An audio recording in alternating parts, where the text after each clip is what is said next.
Live. Hello everyone, welcome to Police Public Accountability Meeting. We're slightly short today, partly half term I think, and then some other absences. Those apologies are from Simon Dennis, Julie the PCC, so I'm chairing today, the Chief Constable, John McFall, and Sharon Cadell, our Assistant Chief Executive. I'll introduce myself. I'm Will Naylor, Deputy Police and Crime Commissioner, to my left. I'm Andrew Brody, the Chief Fire Officer. I'm John Foster, Deputy Chief Fire Officer. Alan Westcott, Safeguarding. Alan Harder, Head of Safeguarding for North Yorkshire Police. Nat Anderson, Assistant Chief Constable. Tom Thorpe, Policy and Security Manager to the Commissioner. Phil Kane, Deputy Chief Constable. Thank you very much. Minutes from the last meeting. Phil, I believe there's an omission. Yes, I was at the last meeting. Yes, we will add that in, apologies. And then generally speaking, there isn't much to say around the minutes because we just link to the YouTube videos of the actual meeting, so it's there verbatim for everybody to watch again. So aside from Phil, we'll add your name to the list of attendees. Questions from the public, we have had two. I will answer one. I think Phil, you're going to answer the second one. There is a question around the people update on the sort of in the latter half of the meeting around departure from North Yorkshire Police, including retirement, early retirement, transfers, dismissal, resignations, employment tribunal cases and results, and whether we can have an occasional report on those things. I think the short answer is potentially. There are some sort of challenging HR and GDPR issues around some of those things because they are low numbers and therefore it makes individuals potentially identifiable. In principle though, fine to do that. We just need to have a think about how we can best do it to protect those people's identities that are involved in that list, but also give us a meaningful update. So we'll put our mind to that. Whether it'll be the next meeting or the one after, I'm not sure, but we will do our best to try and reflect the request in that respect. Not sure it'll be a regular thing, it might just be a 6-monthly or yearly update. But yeah, we'll bear that in mind, so thank you. The second question is around HR and the staff employed by the Chief Constable fluctuating up and down effectively over the last few months, and what impact that has on the budget, which I'll pass on to Phil. Yeah, so essentially we are in the process of doing our Transform 2020 programme, and we, as part of that work, that's where we're seeing the fluctuations in staffing levels going up and down as the force restructures going through that. Unfortunately, I can't go into detail around that as we are currently live with a formal consultation process, so unable to give details on that now, but more than happy to look at discussing that once we've gone through the formal consultation process and everything is settled down in relation to that Transform programme. Thank you, Phil. It's also something that tends to go to the Police, Fire and Crime Panel, the Transformation Programme, so that's another place the public can get an update if so desired. We will answer those questions in writing as well, so Gwen Swinburne can keep an eye on that. And do we publish those as well, Simon? Yeah, so they're available for the public to see. But hopefully that answers that in the short term. That is item 3 complete, I think. Item 4 is the monthly thematics, of which we've got policing first today, and it's domestic abuse. Alan. Okay, thank you. Good afternoon. Al Westcott and I are going to do the presentation jointly in relation to domestic abuse against North Yorkshire, and we'll come on to the main body of the presentation. I think it's just appropriate that we put some of the context around domestic abuse so that those people that are listening and watching can understand it. So when we talk about domestic abuse, it's not just domestic violence. We also talk about psychological, physical abuse, sexual, financial, emotional.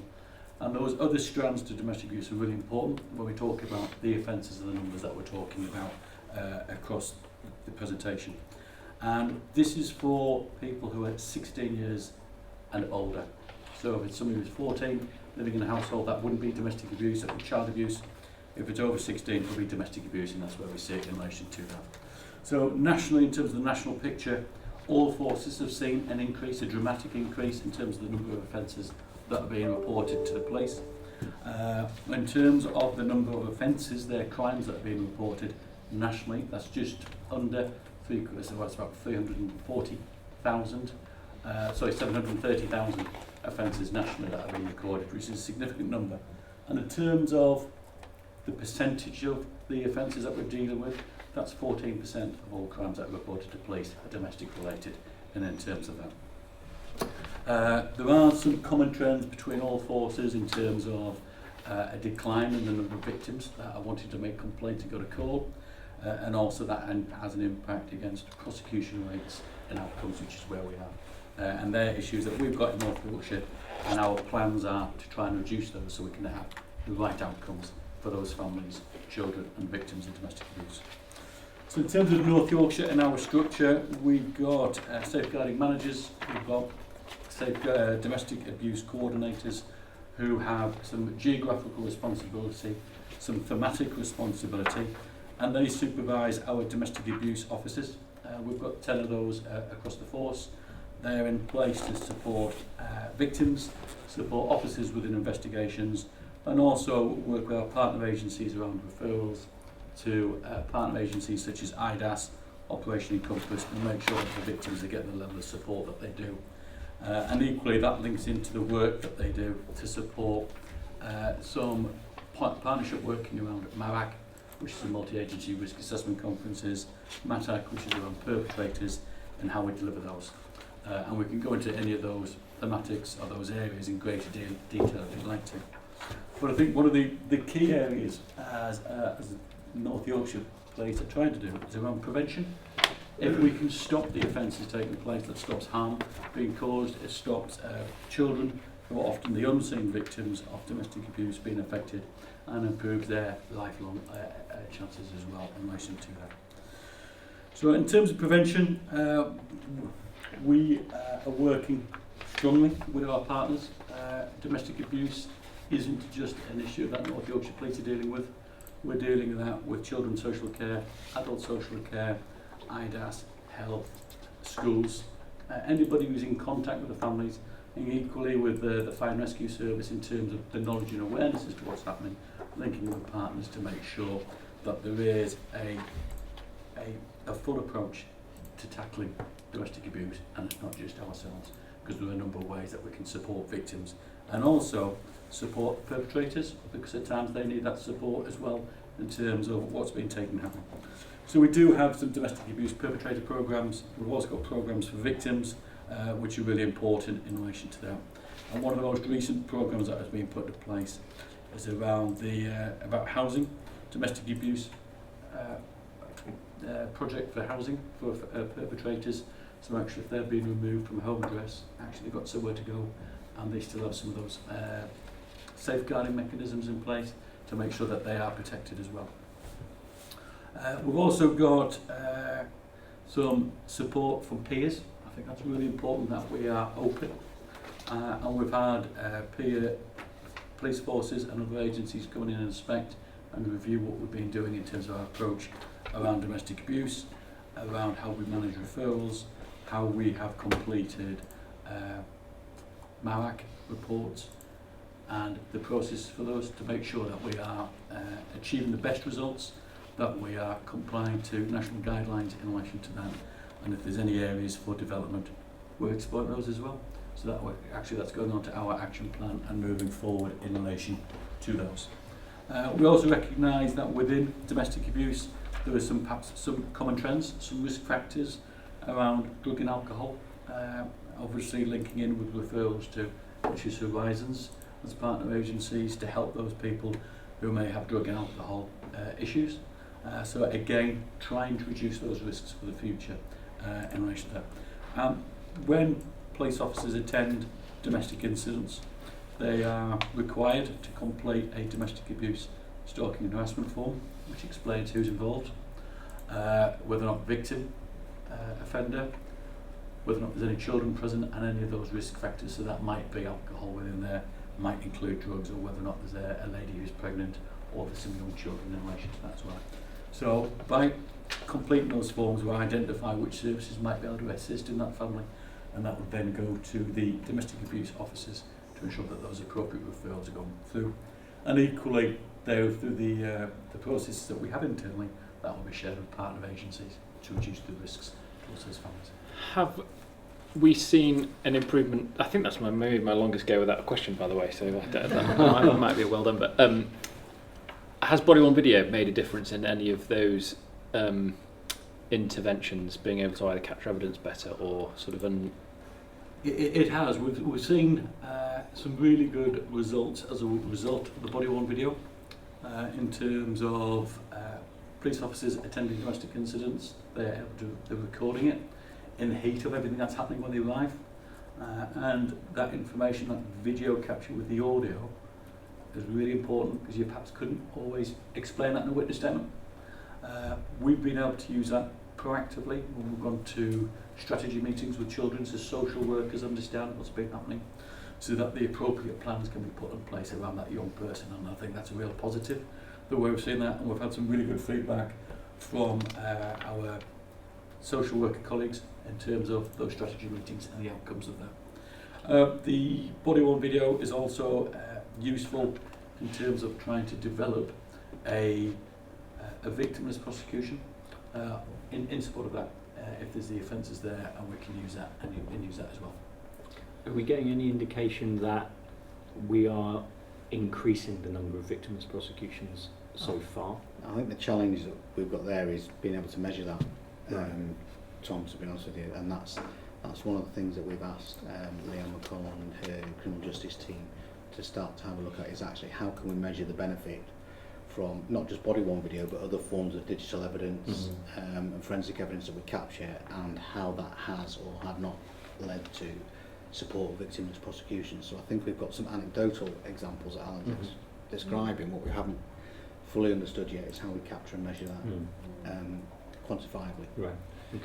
I think we've also got some way to go as well in terms of learning some lessons from the use of body-worn footage. When we, certainly from our cases that we've had, we've looked at some of the footage, and I think there is real clear evidence there that we could do better as well in terms of In what our respect? approach.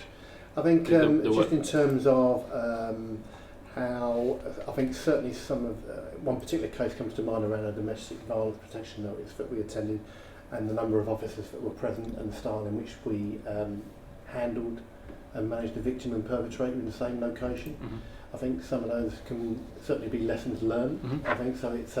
There is a And is that very done much now? a reflective process, which is really important here. Does that process get undertaken by those who were part of that incident? I think that's fed back through us as a safeguarding government team, but we feed that back through to command, so that there's that learning, that constant cycle of learning rather than punishment as such. I think it's an important thing that we take it forward and learn from it, and make sure that we get that evidence clear through the court at the early stage. And actually sometimes some of the cameras are not turned on for error, or well, certainly for error. And when we talk about victimless, there's different stages within an investigation where a victim may or may not make a complaint. So sometimes from the very outset, they don't want to make a complaint, and there's lots and lots of reasons for that and factors.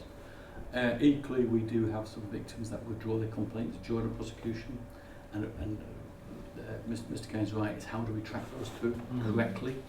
And we do have some victims who say, I don't want to make a complaint, and then come back and say, I do. Yeah. So we need to understand where those points are, because once we understand those points, then we can work with those to develop them further. And I think one of the positive steps that we've been able to do recently is recruit a detective sergeant into the Nexus team, who is very experienced working in safeguarding, and part of their work is to look at the quality assurance around some of the reports, some of the investigations, and try to pull out some of the thematics. So yes, we've got body worn, yes, it helps with victimless prosecution, but there's lots of different elements to a victimless prosecution, not just the video, and we'll be pulling those together to actually move that victimless prosecution agenda forward internally with partners to make sure those victims are supported, and also with CPS. And I'm sure you share that with us anyway, and I'm sure you don't need to remind me, but part of the approval process around body-worn video was an improvement around victimless prosecution, so we'd be keen to see that work as soon as possible. We're getting the information through, but actually to be able to say we've had a 2%, 5%, 20% rise, and that quantitative element is probably where we want to get to, where you want us to get to, and I think that's where Mr. Cairns explained that's what we need to be able to deliver. On a much wider note, on prevention, given relatively recent changes around coercion and control, does that widens the scope of prevention somewhat, because that is a much more nuanced sort of type of offending that both is harder to spot, maybe referred into policing less, and isn't quite so obvious and easy to deal with as a violent incident that requires an intervention, and it might be drug or alcohol fueled, for example. How are you sort of coping with that much sort of wider net of coercion control, rather than what was a sort of older fashioned view of domestic abuse of 5 or 10 years ago that was probably much more neatly packaged as a crime? So in terms of domestic violence, where somebody's been assaulted, a physical assault, in many respects that's very easy to identify, because somebody will have a black eye, for example. When the coercion control is subtle, whether or not that's through financial, psychological, that one incident that's reported to the police might not be recognised as what it is. So we're certainly, from a safeguarding team perspective, have been pushing of not just dealing with that single report in isolation. We need to be having a looking at what is the history within that domestic relationship, what are the previous involvement from the police, previous partners, because actually by understanding the full picture and all those incidents taken into completeness is the only way to be able to deal with that. I think that is a challenge for us. I think it's a challenge for lots of other forces. When I've spoken to them, my peers in other forces, to find out how we're doing, how they're doing, it is a challenge that they have. And equally, once we've got that challenge, we've identified coercive and controlling offences, actually progression with CPS as well is an additional step that we need to raise. And that's not to criticise CPS, actually it's just a recognition of, well, we've identified it, we're trying to progress it, and then we need to go to CPS to be able to get it to come. One of the things that we have seen in the force is an increase of the number of times coercion and controlling offences are being charged, which is really positive. So to put that into context, if we deal with some offences through the National Crime Recording Standard, we will be required to create a crime of coercive and controlling, which is one of the reasons why domestic abuse crime rates have increased through the secondary crimes. We are investigating those. We've certainly got a number of cases which we've seen some very positive outcomes. So officers investigated a offence to kill, they've attended that incident, they've dealt with that. The officers that have attended have actually identified there's some coercive and controlling behaviour within that relationship.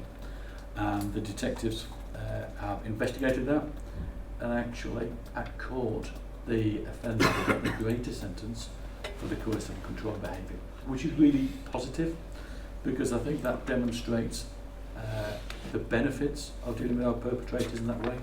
Secondly, the outcomes are better for the victims if we're able to do that and take a positive approach.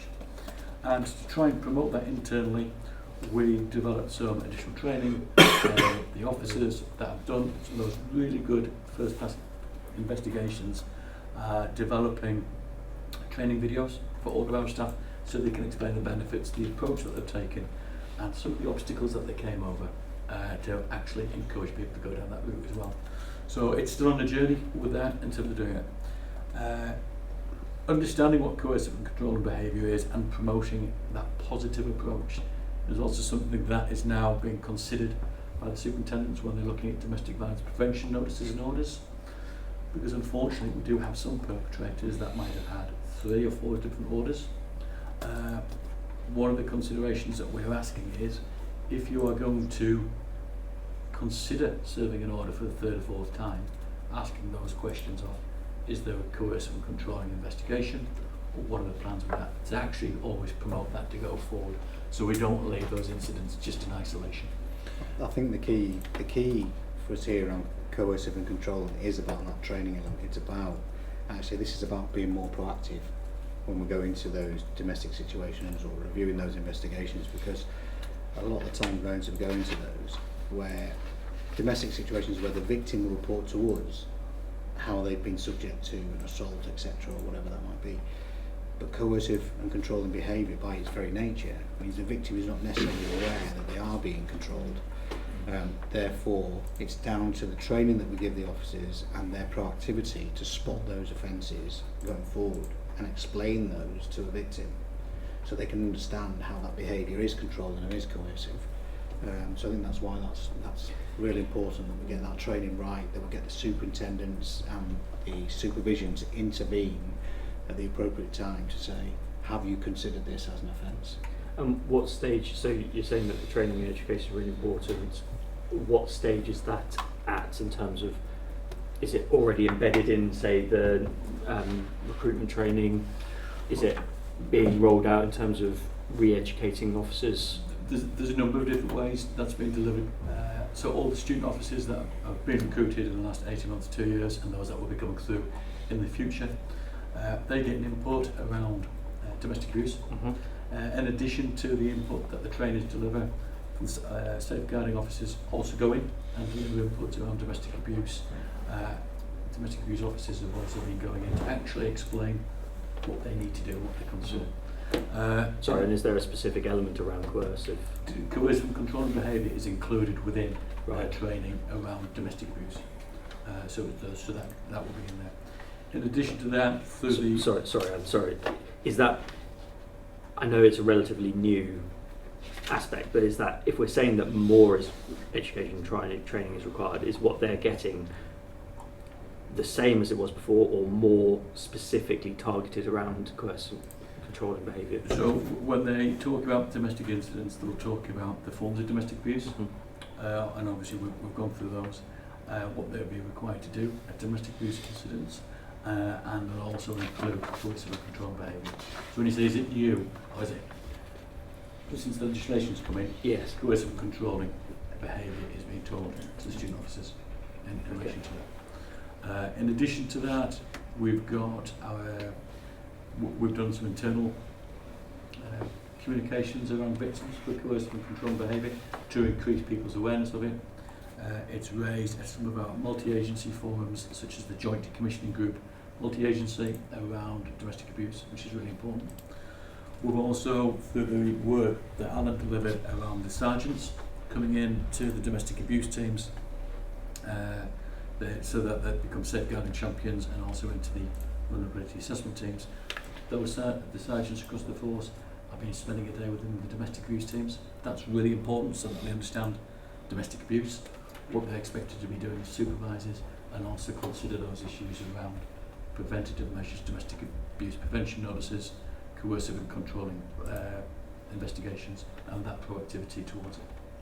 There's also another piece, Tom, not just for police, but for other frontline operators. Like even today, we've had about 20 RSPCA inspectors downstairs having an input on domestic abuse in a rural setting, and actually the signs and symptoms when they go, very much like the fire service when we use the community support officers to do mental health, to engage with mental health signs and symptoms, if you like, when they go to those visits.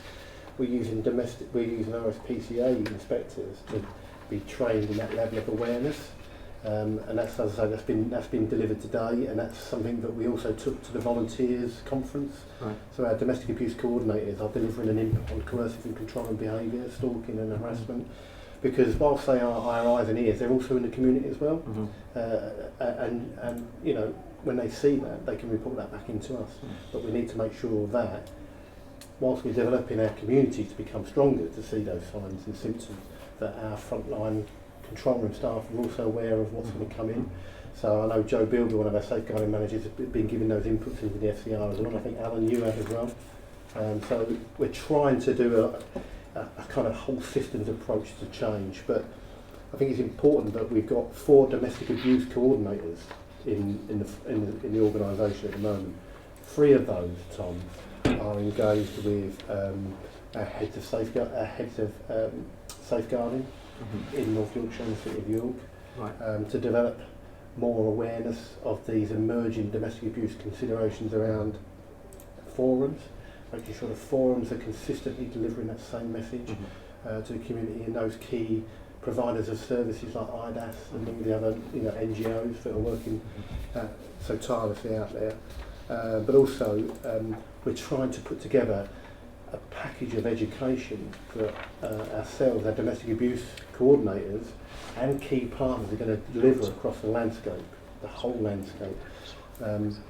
Because I don't think now there's no specific national College of Policing training package on these areas of business, is there? No, and that's something that we've been trying to develop, understand where we are with that. And only last week we want to have a vulnerability board around actually what training is available, what can we deliver across the force, what can we deliver with partners around the organisations, and also to support the public, because quite often the public know what's happening, and through schemes such as Clare's Law, those proactive disclosures under right to know and right to ask, we can help people. And we've done a lot of work around promoting that, because people will see somebody, well, that doesn't look right, that relationship doesn't sit right, and I think Mr. Kane was right. A lot of victims do not know that they are victims of coercive and control behaviour until either they've come out of the relationship or somebody's pointed out to them. And actually there's ways that we can help people and help the public to make those decisions. It's great to know that there's so much being done with partners. That's really As I said at the beginning, this isn't something that North Yorkshire Police can resolve ourselves. It's got to be multi-agency. And I think when we look at the proactive approaches that we're taking around MARAC, some really good work being completed. It used to be a fortnight, or in some places across the force, a month between the incident and the MARAC. Yes, there were safeguarding arrangements were put in place to protect the person. Actually, we've taken that step further in York. They occur now twice a week. And with our partners, we want to deliver that across all the county. So actually, those agencies that are involved with families, the perpetrator or the victim, actually are getting there quicker to make sure the people are safer and they're reducing the risk in a coordinated approach. On a totally different topic, and I don't know whether it would be a policy that would come from safeguarding or custody, but there are inconsistencies across the country, and I don't know where North Yorkshire comes in the spectrum of using bail as a sort of secondary prevention measure. So something will have happened to have initiated an arrest of some kind, but the use of bail for domestic abuse cases is sort of being challenged by, I don't know if it's a super complaint or not, but use of bail to protect victims from the offender. Is there a standard policy around domestic abuse and bail, or is it a case-by-case decision, and how confident are you that bail is being used appropriately to protect victims from perpetrators? Okay, in terms of bail, can we go back a step? Yep. Our domestic abuse policy is very clear that when police officers attend incidents of domestic abuse, they should take a positive step, positive action to protect the victim, and that is more likely to result in an arrest in relation to that if the perpetrator is still present.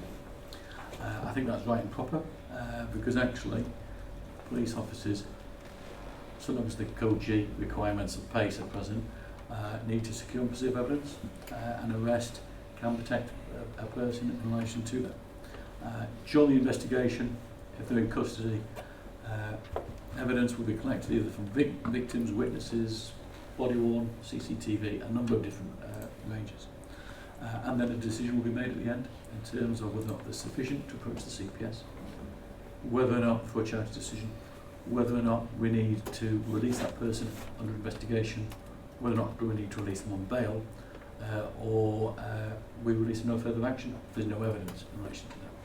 So they are dealt with on a case-by-case basis, because I think it would be wrong to have a policy that says, in this case, you will do that, and be overly prescriptive.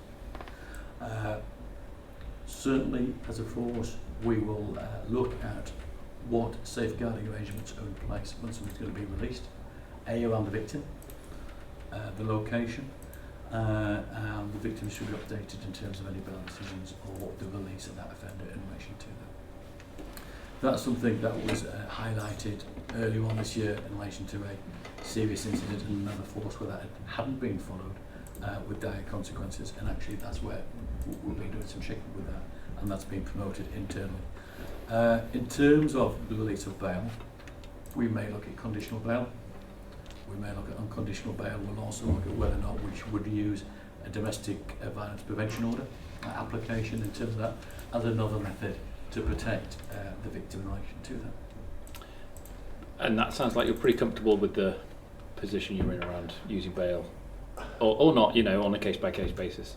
There are some forces that do have a policy around, as long as some requirements are met around pace, that you are bailed as a potential offender, domestic abuse. I mean, I worked on as a project lead for the 7 forces on the new bail legislation, and it is hugely challenging. And I think to the point where I think the Chief Constable of Cheshire, Darren Martin, is making some challenges back to the Home Office about the use of bail. Now, I'm pretty comfortable, Will, that the work that we've done as a number 2 region, I think we've got quite a lot of the use of bail quite right. Mm-hmm. I mean, bail it's part of PACE, so it's legislation. Mm-hmm. We can have policies in place, but ultimately It's that got legal decision Yeah. sits with the inspector that authorises that first 28-day bail and the custody sergeant. And there are always nuances with that, and sometimes we might not get it quite right. But there's already that quite detailed governance between the inspector and the sergeant, whereas before it was just the sergeant. And actually in North Yorkshire we have a really stringent criteria that we mirror for the superintendent, but many forces didn't do, so we have that paper application to make sure that the rationale for the use of bail or not is clearly articulated on the custody record, which some other forces have not done. And I think our percentage, and I know there's probably another piece of work that's developed since I sort of relented the reins on that, but I was really comfortable and still remain comfortable that the number of people that we've got on bail as a force in its entirety is quite robust, the use of bail, whereas some forces have probably moved away from the use of bail full stop. Mm. So I'm really comfortable, Will, that we've done a good job on it, and the domestic abuse, whilst there'll be the odd cases that we probably could do with reflecting on, with the majority of it is quite secure. And I think there's another part to bail which I think is really important. If you've made the decision to bail a domestic abuse offender, whilst that investigation is ongoing, and then if that does proceed to court, at the end of the criminal process, if there is a conviction, that's the right place to be if you're going to ask for a non-molestation order or a restraining order against the victim, because those will make a decision for bail lightly, but if the risks are such that we need to protect the victim and bail affords us to do that, that's right and proper. Because otherwise, if we don't use bail in that way, and a lawful and legitimate way, and then we get to court a conviction and say, can we have a restraining order? The court rightly would say, it hasn't been an issue for the last 10 months, why asking for one now? So actually, this is around what is the risk that that perpetrator presents to the victim, Sure. and we'll use it on a case-by-case basis. I'll move us on because we're running shortish of time. So the very relevant, but domestic abuse prevention orders and DVPOs. Yeah, the domestic abuse prevention orders, they were introduced a few years ago. We've used some of the money from the VOBIT in Northumbria. We've got one full-time member support staff who has delivered an amazing job in terms of increasing our standards, the file qualities, and training across the force. So again, that proactive approach, training officers with investigation hubs and CID teams to consider the use, also support the superintendents around their considerations around applications. They're the numbers that have been authorised, those that have been granted by the court, and actually it's still around. We don't just rest when an order is being granted, we would still be looking to police it afterwards to support that victim as we go forward. Again, that support, the breach side of it is an area that we wanted to develop, and that's where we are, but we've really positive work. And to put that into context, North Yorkshire in one court have the same number as West Yorkshire, they're crossing, so actually a real positive approach in terms of protecting those victims of domestic abuse. In terms of prevention, also I've touched on Clare's Law before. Yep. When we are dealing with incidents, we will look at what is known about the perpetrator, does the victim know? And if they don't know, actually we feel it's right and proper, if the criteria is met, that we disclose that. So that potential victims in those relationships, whether perhaps with a violent perpetrator, can make an informed decision. And we're proactive with that. We get lots of support from criminals in delivering those messages. We've had victims go back saying, thank you very much, I didn't realise how much danger was in, and they've come out of that relationship and they're much safer from where they were before, which is really good. I've got two hopefully quickish questions around this. One is, there's a new domestic abuse bill coming forward at some point, albeit who knows when, within which there are more orders that give, again, greater sort of power to policing, which is great, but there is a resource issue at the other end of sort of managing those. And there were some concerns, again, nationally around the use of DVPOs and the appropriate use of them for, in some circumstances, were actually, how able is that victim to really utilise the DVPO and ask for support when they need it? And actually, they sort of, it's being used as a order to give, and maybe policing feel like, well, we've started to deal with that now. We can back off a bit and wait till we're notified of something further to do. When actually, the circumstances of that relationship, if it's coercive and controlling, there might not be any contact from that victim anymore because they are not able to do that. And I think, because they are relatively new, the DVPNs, I think there has been that, are they worthwhile, are they not? It is an opportunity for us to protect the victim. So actually, if it's an opportunity for us to protect the victim, I think it's right that we do that. I think just to clarify that though, Al, it's an opportunity for partners alongside us to put something in place. So the bit for me that's really crucial around the DVPNs and DVPOs is it should kick in a partnership approach to this. Yes, and I think that's an area that we want to develop further. So, for example, a midwife going into that home address, the social worker, they perhaps need to understand that there's a domestic violence prevention order in place. So if the offender is there, they can report it to us. They've got that duty of care in the same way that we have, and that's something that we want to develop with our partners around that to take it even further forward, to make sure the victim has that period of time where they can speak to services and get the support that they need to make that informed decision. This might be a bad analogy because of the partnership element of it, but this personal worry, as I say, an analogy, is that pins were used as because they exist as a thing to use. It felt like police action were actually something more. A bigger intervention was necessary, and it's one of those cases where because you've got a DVPO, you're not doing something more because it's there as a sort of option. So I think what we've got to be, I suppose, really clear on collectively, policing and our partners, is the difference between the police information notice, was that was issued as a warning type of approach. The domestic violence protection order and notices are issued to create a sterile space and an opportunity for partners to go in and start to build relationships and support plans in place for those individuals that are at risk, whether they are children or otherwise adults. So there is a clear difference between how they're used. I think the issue for us is not necessarily whether or not we're using them in the same way as pins, because I don't think we are. The issue for me is beyond that. It is, what does that then kick in from a partnership approach to build that support and create those relationships?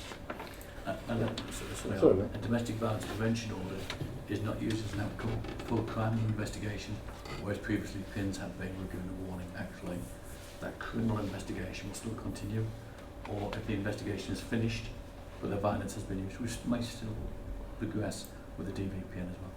Okay.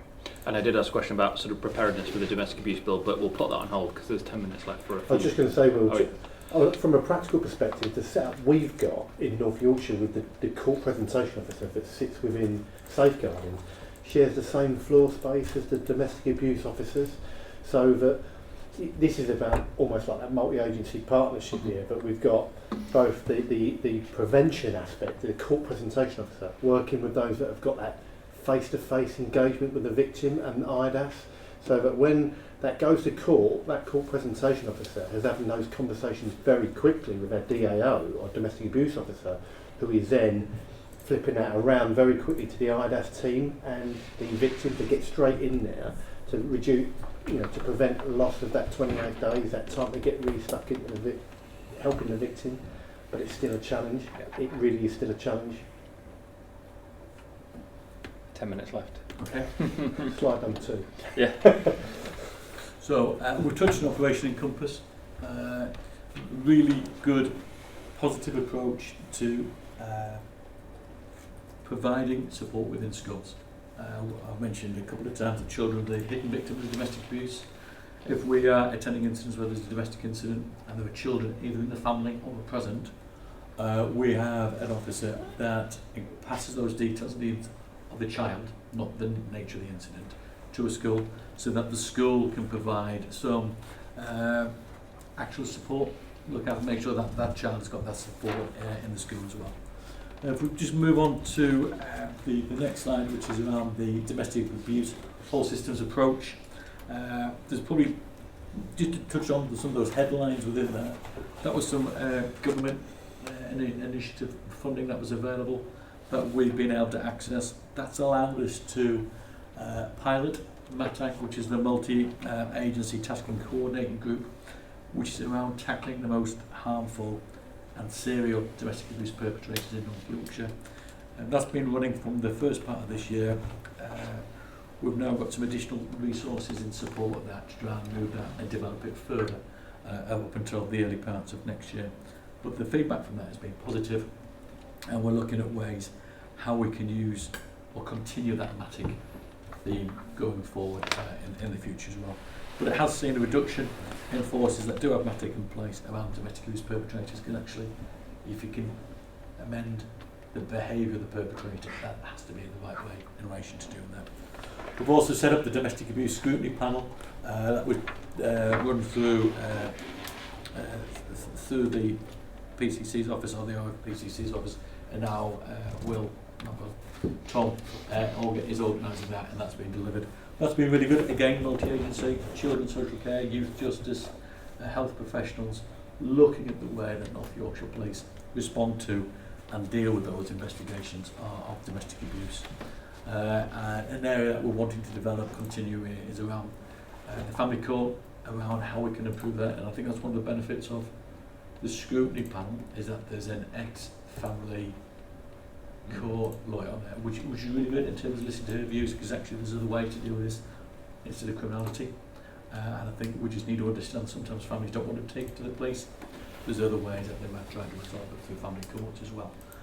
And I think the new amendments to the domestic abuse bill will see a significant difference around the family court side of it, because then obviously domestic abuse orders replacing some of the other orders that are in place already. Can I ask a very good question that lots of victims ask me? I think I know the answer to, but I'm going to ask anyway. Lots of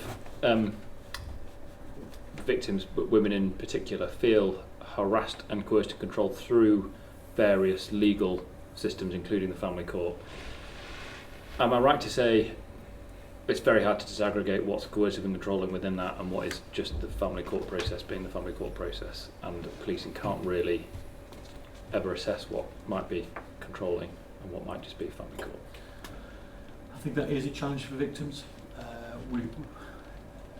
I have heard that, and it has been raised before, and I think actually if a domestic abuse perpetrator wants to take it to court, they can raise things in a court. I think that's something for the courts to answer and address, and not the policing side, because actually those judges, those people sat on those benches know the law in terms of that, and they've got the opportunity to do that. Okay. Thank you. Okay. Moving on to the next slide, you're obviously aware that there was the report that was published earlier on this year in relation to domestic abuse and rurality. There was a national report that had some additional reports around individual forces. That included North Yorkshire. There are some recommendations within that report in terms of around training, approach, education, some of the challenges that we have in rural communities in terms of victims being able to come forward and report it to police. I think it's important to recognise what other avenues are present for them to report and what support is available. Is it IDAS, is it the GP? How are those victims being supported, perhaps without coming to police? So we've got an action, a task and finish group in relation to that, which has been chaired and progressed by the local North Yorkshire Joint Coordinator, County Council's Community Safety Lead. So Adette's been leading on that. We've got a task and finish group, an action plan that's in relation to that. I think we're going to go into our second meeting to identify some of those areas where actually it is low reporting, what's in place, what can we put into place and move that forward. So an action plan has been developed with that. It was a really constructive meeting, I think, that we went to recently in relation to that. So that's certainly moving on in relation to that as well. Do you feel that you're being able to build the evidence base sufficiently around what don't we know? So I missed the first part. So in terms of the work that you just outlined and identifying those areas, how are you going about identifying what you don't know? Okay. Well, I was simply going to say some of the incredible work that started. I think when we've gone through the first meeting, I think there's an opportunity to celebrate what we do well, Tom, because I think we do a lot of stuff well, even since this review's taken place. The commission services that Sarah, from your side of the business, has put in place within those rural settings. I think there is an incredible piece of work that the Rural Task Force are doing with some of their social media capacity now to link in with the farming community. And then the education piece that our domestic abuse coordinators are engaging with through our volunteers. Certainly, as I said the other day, Rebecca, one of our domestic abuse coordinators, gave a couple of hours presentation to the volunteer conference, reaching out to a number of different organisations, the churches, etc., voluntary sectors within those rural communities, to again look at those signs and symptoms and signs to look out for, and then to tap into some of those church organisations, some libraries, etc., to get forums up and running in those locations.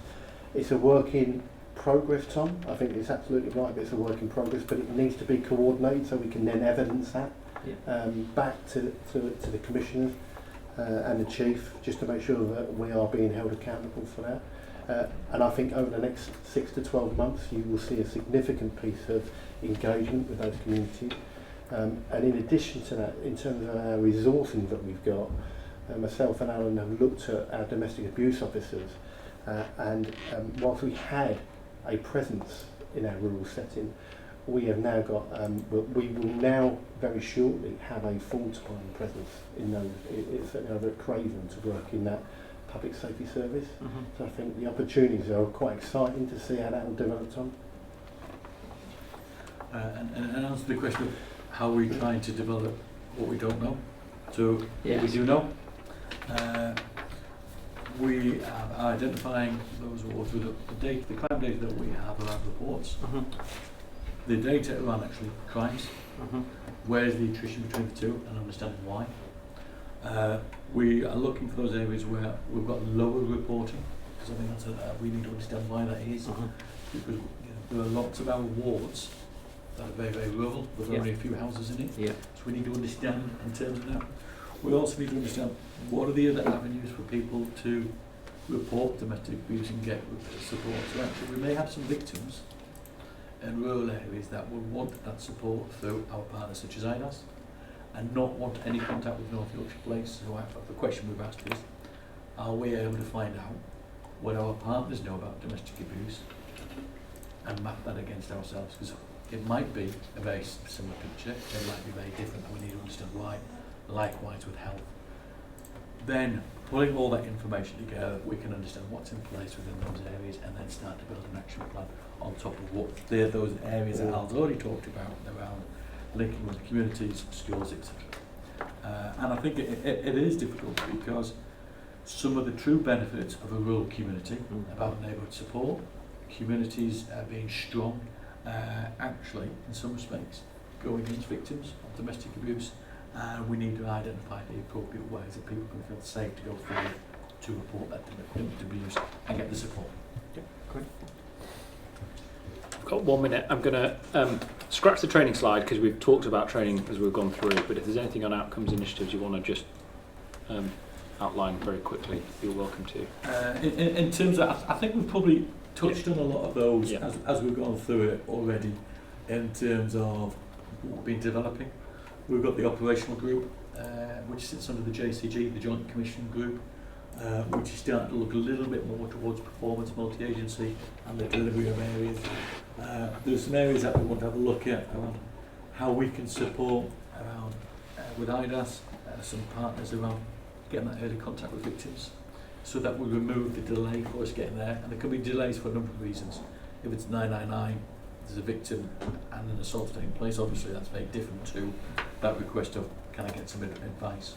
So it's how do we support those victims when they ring us, and that is a reflect of the training that we're delivering to the control room, so that those control room operators understand domestic abuse, they understand the challenges that a victim has, the feeling, so that they can advise and support them a little bit further. And we've got our domestic abuse survey as well, that continues. We still get some really good feedback on those victims that are contacted in terms of their confidence, in terms of how they feel, our approach and our responses to those, which have been really positive, and they've been shared with the commands over the last 2.5 years since we've been doing that. So.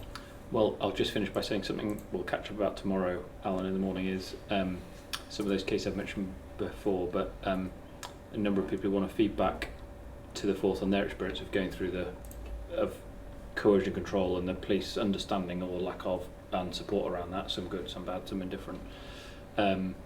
But if it's worth considering a sort of victim-based programme of training, there's about 5 or 6 victims who are happy to do that, who've all been through the process relatively recently. But anyway, we'll talk about that another time, but I'll put it on the table. Thank you very much. Appreciate that. I'll pass over to the fire service. Thank you. Thank you. We have the... Yep.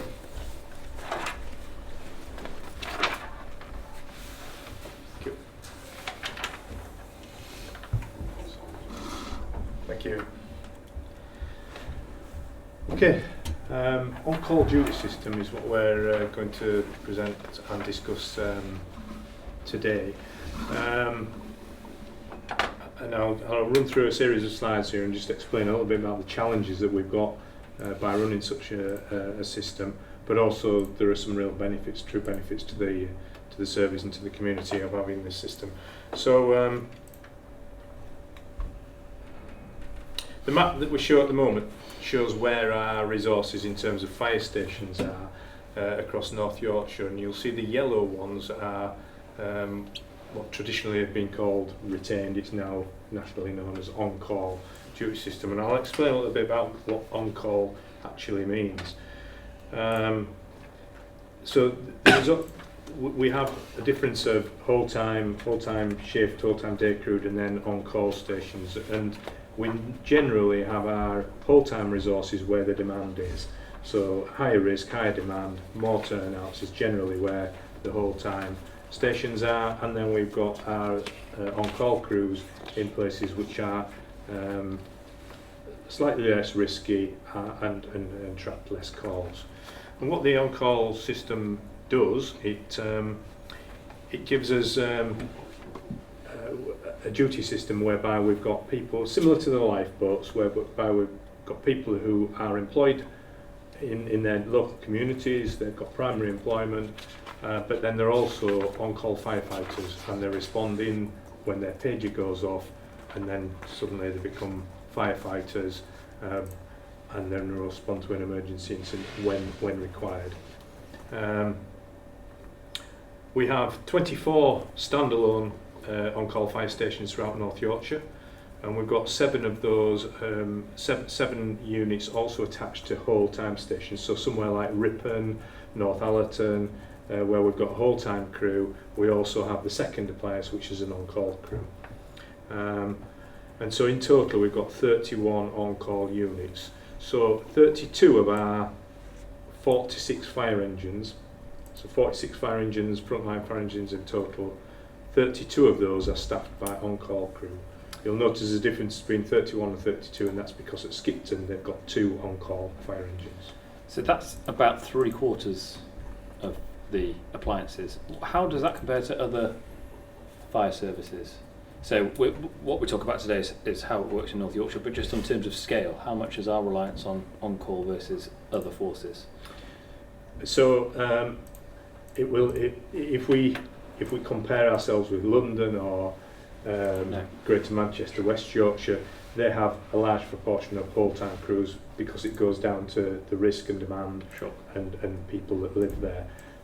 North Yorkshire, obviously, largest geographical county, sparsely populated, and large geography to cover.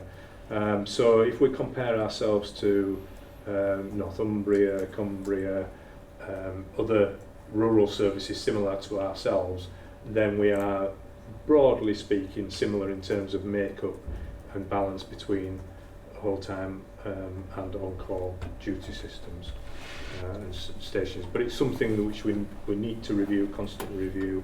Yeah. Is there a sort of saturation point where you go, we just cannot have, 80% on call is just too many? That's just that as a overall risk is too high for some reason, or are you pretty comfortable that you just sort of monitor that on a ongoing basis?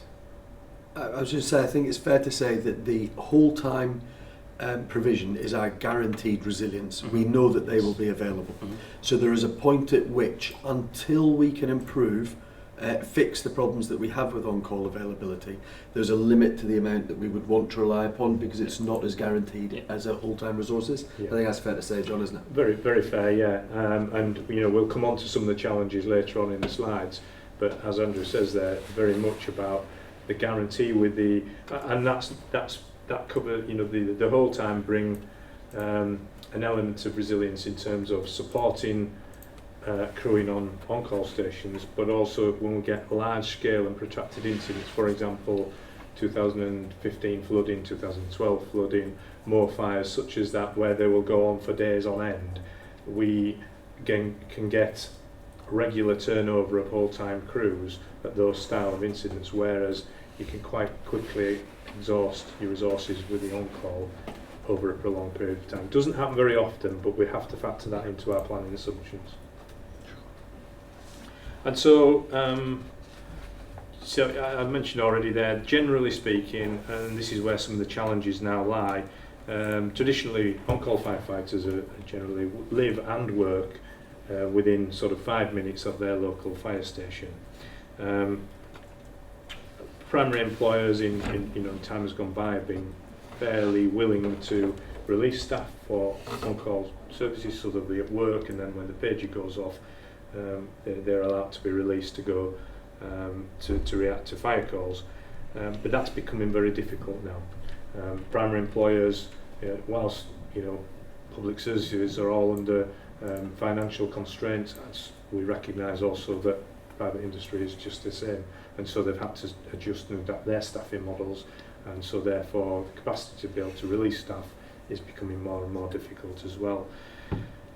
I wonder perhaps with that as well, as there's greater automation in factories and in operations in industry, there's less opportunity to release people, because the people that they've got are vital to the maintenance of those technological solutions. So rather than being awash with people, we get fewer people and more technology, so it's more difficult for them to be able to release people to respond, which is a problem for us as society changes and as the nature of industry changes.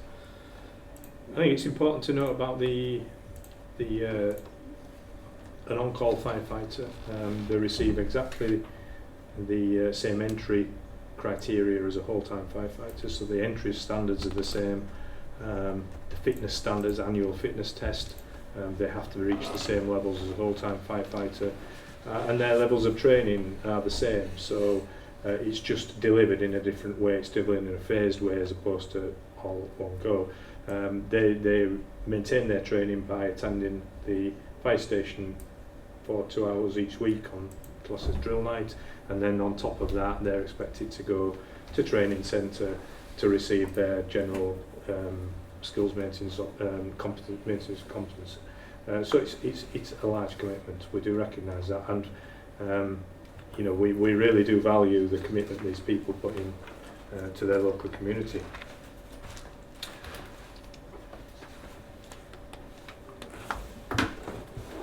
The financial benefits for the individuals that work this system are something that we recognise we need to try and change, but this is a nationally agreed pay structure currently.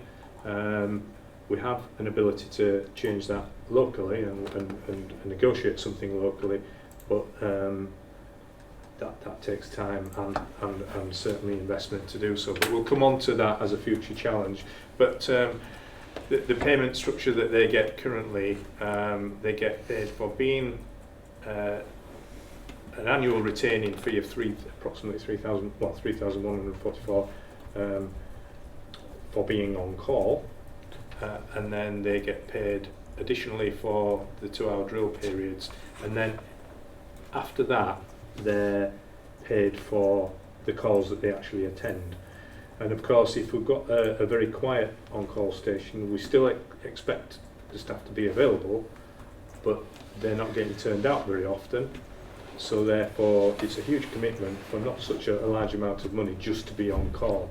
And in terms of just explaining that commitment to the public, I know you've said how valuable it is, but that includes having to manage childcare and, you know, if you want a drink and stuff like that, you know, it's quite a commitment just being on call. Very much so, you know, so weekends, the wife wants to go to the supermarket, sometimes they're unable to go along with their partner or wife, girlfriend, boyfriend, because they're remaining on call. So you mentioned on the night, they might want to go for a meal, go and have a drink, whatever it may be. That is very much sort of curtailed, if you like, to fit around the availability requirements. And of course, the less firefighters we've got on stations, those that remain, the commitment becomes greater to keep the fire plants available. As you say, we require 4 to be available at all times to keep the plants available. So it's also, notwithstanding that commitment, not getting called out very often, it's a lot of effort for little reward if the reward is being called out. So the busier stations that do get turned out, they obviously attract more money because they're getting turned out more. And of course our calls have reduced over the last 10-15 years, so this is a spiralling problem whereby we've got people that are giving large amounts of commitment but not getting turned out. So somehow we have to reverse that. We have to come up with a different staffing model, different payment model, but of course that's working against the nationally agreed process. But we can do something locally on there, but it will require investment. So I totally understand all that. I presume North Yorkshire Police, albeit, as you said, the likes of West Yorkshire and Greater Manchester will be different, but there'll be a number of services who are suffering a similar kind of problem. Yep. So are there changes afoot nationally that are going to reflect the needs of services like ours, which is more reliant on retained?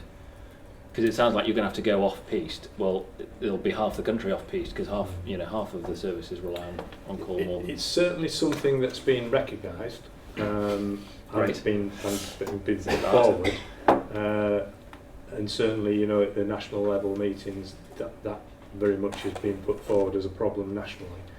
But not many solutions. There's a National Fire Chiefs Council working group on call, which has spent a long time identifying what the problems are, identifying possible solutions, but always working in an environment, heavily unionised environment, whereby there are the grey book terms and conditions and they are tricky to overcome, and the funding makes it much more difficult to put in place certainly a salary and reward system which is more balanced in terms of the commitment that we can easily expect from people. But one of the things we've spoken about over the last 12 months here in North Yorkshire is there are many issues which we would wait for others to lead on. Big technological advances and things like that, we might wait for the big metropolitan services to deal with them. However, because the on-call service is so fundamental to our success, it's so fundamental to our ability to protect communities, it's something that we really could and ought to take a lead on. So in terms of our priorities over the next 6 years that we've identified, or the opportunities that we've identified, the number one opportunity is improving on-call availability. And we've identified through work that I've done previously and through work that's been done in North Yorkshire, a number of factors that we could consider and look to change and improve that would transform the availability of the on-call, and it would create a different conversation with on-call firefighters when their fire engine is off the run. Because at the moment, we can't have a reasonable expectation in many cases that they keep the fire engine on the run. We effectively pay little and expect the earth back from those people. So I would like to turn that around so that we can have a reasonable expectation that those firefighters will do everything within their ability to keep that fire engine available, and they'll be rightly rewarded for it. The difficulties are the generally single type of fire engine that we have that requires a minimum crew of 4.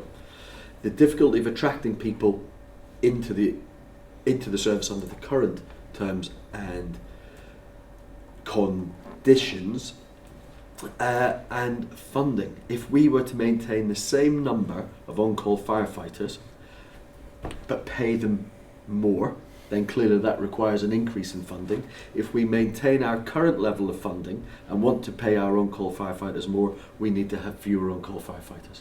And it's balancing all of that out that's going to be the difficult bit. But in the first instance, we need to model what the costs are, model what is possible within our current financial envelope, and then model what could be possible if we had more funding, and then use that as the opportunity to lobby and show what that additional funding could provide. It's one of the fundamental problems you can do very little about, and you like to see going in the same direction, is the call-outs and the sort of excitement element of the job and the sort of feeling of giving back to your community. You want to see those coming down still. Yeah. But of course that has an attraction impact as well. So despite you're covering someone's commitment by being on call, if part of the attraction is getting to go on to the engine and do something, you're going to maintain that being. And that's it. We're victims of our own success in many respects. We have done an awful lot of prevention work which has reduced the calls, but of course this works against us in this context. What we need to do, as Andrew says, is look at different ways of paying our staff, but then also look at other opportunities for them. So we have operational staffing reserves whereby staff are able to go and provide cover at other stations whereby they may get exposure to other incidents they wouldn't at their own. But we can't, we need numbers to be able to do that. Prevention activities currently isn't generally carried out on call stations. That's something we could do in the future, and we should expand and include more so. But of course that generally will need investment to be able to do so. But there's many things we can do to try and improve the value and the worth of to make their role more interesting. And one of the opportunities that has existed in the past and could exist again is currently constrained because of the role map of a firefighter, so the breadth of tasks that they're expected to carry out for their current pay. And as you know, Will, there is a national campaign at the moment by the representative bodies to improve firefighter pay in relation to broadening the role map. But if that role map could be expanded, then we could seek to have firefighters respond on behalf of other agencies as well.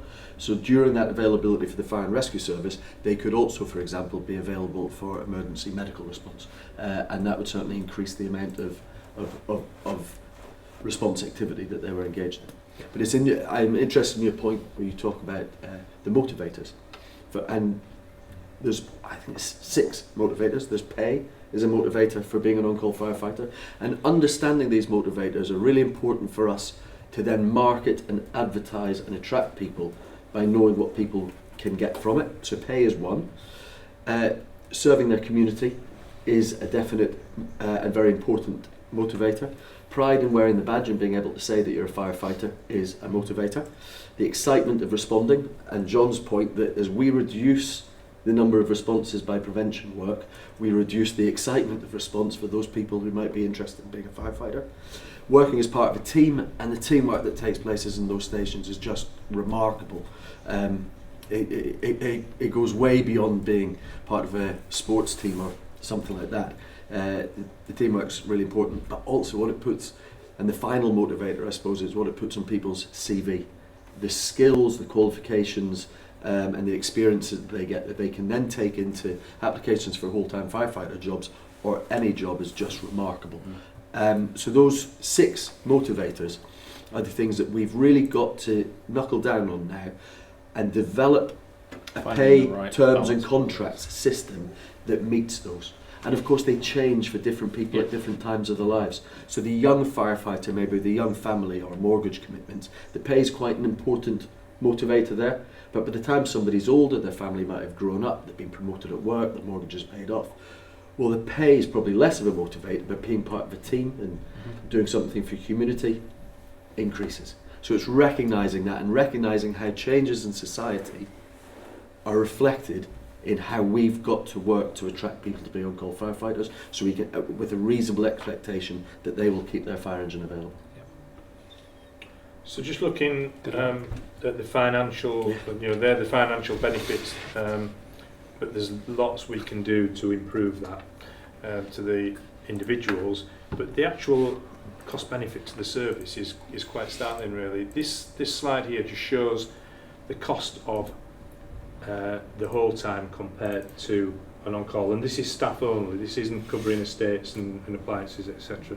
So for a 2-pump whole-time shift station, for example, Scarborough and Harrogate, it's 1.85 million in terms of staff. A single pump shift station, so that's like York, Huntington, 1.25 million. A single pump day crude station like Ripon or Northallerton, 600,000, and yet a single pump on-call station is about 100,000. So there's a huge financial incentive to the service. It's a really efficient method of providing cover, but because of the problems we incur, with recruitment retention, it's not very effective. Sure. This slide here, next one is it shows how we two points really. That's our general availability, appliance availability. For a year, the last year from April through to March 2019, and you'll see there that at the bottom end of the scale, some of our appliances are only available 40% of the time, whereas at the other end of the scale we have 100% availability, and it tends to be in the more rural areas. Reeth, Hawes, Knaresborough, really good availability levels, generally because of their local community and where people live and work. But we do have some real serious challenges at the other end of the scale. But interestingly, when we look at where we are nationally on this, this is not just a problem really into North Yorkshire. This is on-call recruitment and appliance availability is a national problem. The national picture is somewhere around 70% availability. Our overall availability levels for that year are about 85%. So we're actually above the national average, but there's still also a lot more we can do, and we recognise that. I guess it's important there in terms of community understanding and community support for the actions that you've talked about in terms of trying to improve this. That actually they might see a fire engine in the fire station, but that fire engine may not actually be available to respond to calls, and that's important for them to understand in terms of then supporting the service in trying to remedy that situation. Very much so, and that's a really important point, Will. So today, for example, do the public know that we've got somewhere between 10 and 13 of our 46 fire engines unavailable today, and that is generally between 8 o'clock this morning and 6 o'clock tonight. That for us is unacceptable. We need to do something about that, and there's a slide coming up shortly which shows where our demand is exactly where that time is when we've got less fire engines available. That's not something we can sustain and keep going with. That's an interesting point as well, Tom, because there's a number of, I suppose, groups of people who have got an important role to play in keeping fire engines available. We, myself and John and the corporate team, have got a strategic role to get terms and conditions and contracts and ways of working in place that attracts and retains people. The local managers of those stations have got a responsibility to make sure that they're attracting people and then managing well the people that they've got and ensuring that there is high levels of availability. The firefighters themselves have a responsibility as the third group to make themselves available and to adapt their lives to keep the fire engine on the run. And if we're all doing all of those things, then the fourth group of people who are essential in appliance availability are the public themselves who live in those communities, and the need for them to put themselves forward as on-call firefighters. And that's that bit I keep talking about if we can provide a package that's positive enough to attract people and then keep them once we've got them, then we've got half a chance that we'll actually get more people who haven't previously been attracted to the on-call fire service willing to come forward and be firefighters. Sorry, Phil, to drag you into this. It's something we discussed, I think, around encouraging specials quite many years back now, but what options you have around things like capital tax discounts and other things that aren't necessarily pay but other perks of doing it, and that might be something you organise locally potentially, but there are more systemic things that you could think about. So Humberside Police went down that route. We didn't. So they did pay additional payments, and there were some additional benefits looked at. So, off the top of my head, I can't recall the rationale why, Will, but we didn't go down. I think it's a fascinating point. There was an example, and I think it's an isolated example, and it's a few years ago now. I don't know if it's still valid, but I'm pretty sure it was in Hampshire, and a parish or a town council in an area that was struggling for, to attract on-call firefighters made a payment to the large employer in the town per firefighter that they were willing to release from work to be able to respond as firefighters. And the town or the parish council recognised that it was a positive use of public money, if you like, because it made sure that their fire engine was more available. And I think it's an area that hasn't been explored extensively anywhere in the country. But I do wonder that it's part of the jigsaw that would help to fix this whole problem. And if there were councils, employers, lots of different opportunities, I suppose, to explore there. But I think we do get into some quite complex issues around taxation and around use of public money and value for money and things like that. I remember from ours, it wasn't as straightforward as just bringing it in. Yeah. But yeah, certainly worth exploring as part of a package of measures. A scheme like such as that would also depend on there being a large employer within a community. Yes, absolutely. A lot of the communities Yes. where our retain stations are simply don't necessarily have that kind of employer, do they? No, but then the Scottish Fire Service, they've done a thing recently, which I think is always kind of flashes through my mind as fairly straightforward, but a positive step, where they acknowledge employers who release staff. Right. And something as relatively straightforward as a plaque that can go on the side of, I don't know, the butcher shop that releases a butcher that says, I'm an employer of on-call firefighters. Or the cafe or whatever it might be. And actually, what I wonder about that is whether psychologically people see that and think, oh, I'll shop there. Yeah. Or, oh, I wonder if I could be an on-call firefighter. And very basically, if the person who's serving you your £2 of mince suddenly drops everything and runs out, you've got a good idea why. So I think there's probably something locally around that we could explore, but again as part of a package of measures that we can start to look at over the next period of time to try and fix this problem. There's no silver bullet that fixes the whole thing. There's a whole revolver full of silver bullets, I suppose, that we've got to get.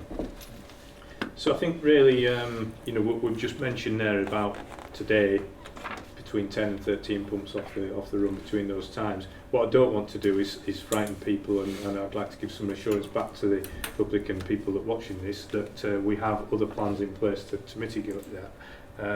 And so we have an operational staffing reserve, and what that is intended to do is to help cover some of these shortfalls. And in general, the operational staffing reserve over the last year, or in the last quarter I should say, but bearing in mind this is a summer holiday quarter, so we've had an awful lot of non-availabilities, increased availability, but just short of about 5-6% we've increased availability. So today, to put that into practical terms, 5 fire engines have been put back on the run through the use of the operational staffing It would be worth explaining what the operational staffing reserve is, isn't it? So the operational staffing reserve is a reserve of firefighters, so that could be off-duty whole-time firefighters, it could be, we have 7 members of staff that are purely employed as operational staffing reserve, and so where we identify shortfalls we will deploy staff out to those stations and we will put the fire engines back on the run. Is it pie in the sky to suggest one day you wouldn't like to have one of those? You'd like to have an on-call system that managed itself without the need for a backfilling sort of... That would be the ideal.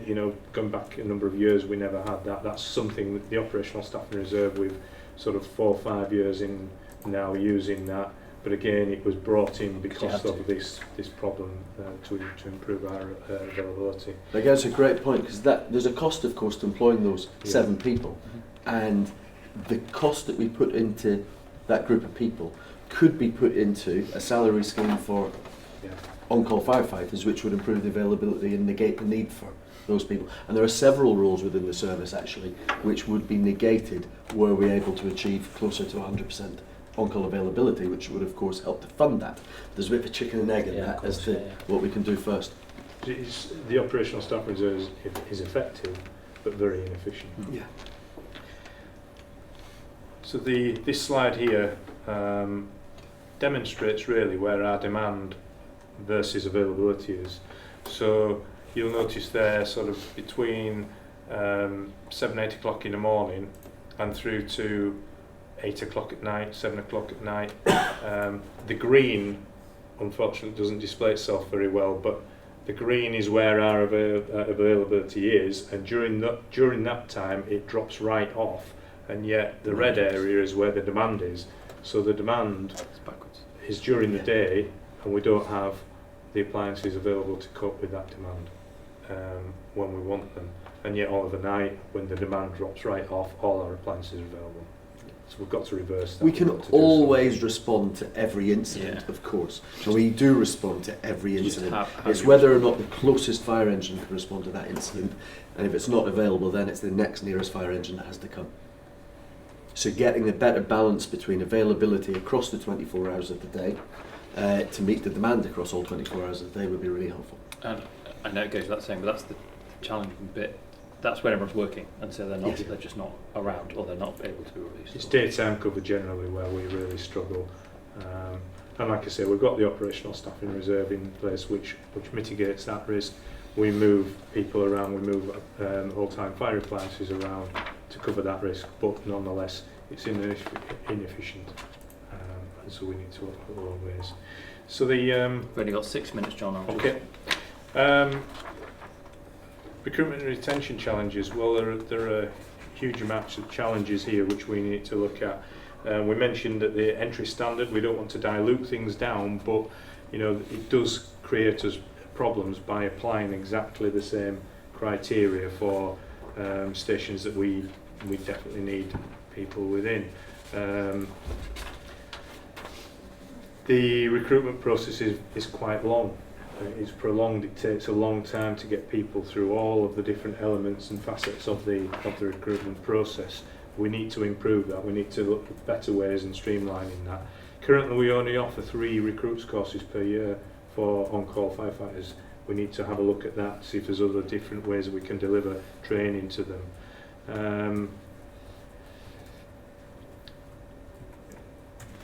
Pay is what we've already touched on the pay, but I think we could do a lot more, as Andrew's mentioned, with the plaques for employers. We could do an awful lot more with employers to try and set out the benefits to employers that we do have within our local communities, and I think it's the flexibility thing that we've got to try and add into here. So currently the method of employment is through either contracts of 100%, which covers 120 hours or more per week, or 75%, which covers less. What we ideally want is the ability to employ people on a range of different contracts where we need them according to demand. So there's an awful lot more we can do in terms of recruitment and retention to make things a lot more flexible for those that do give us cover.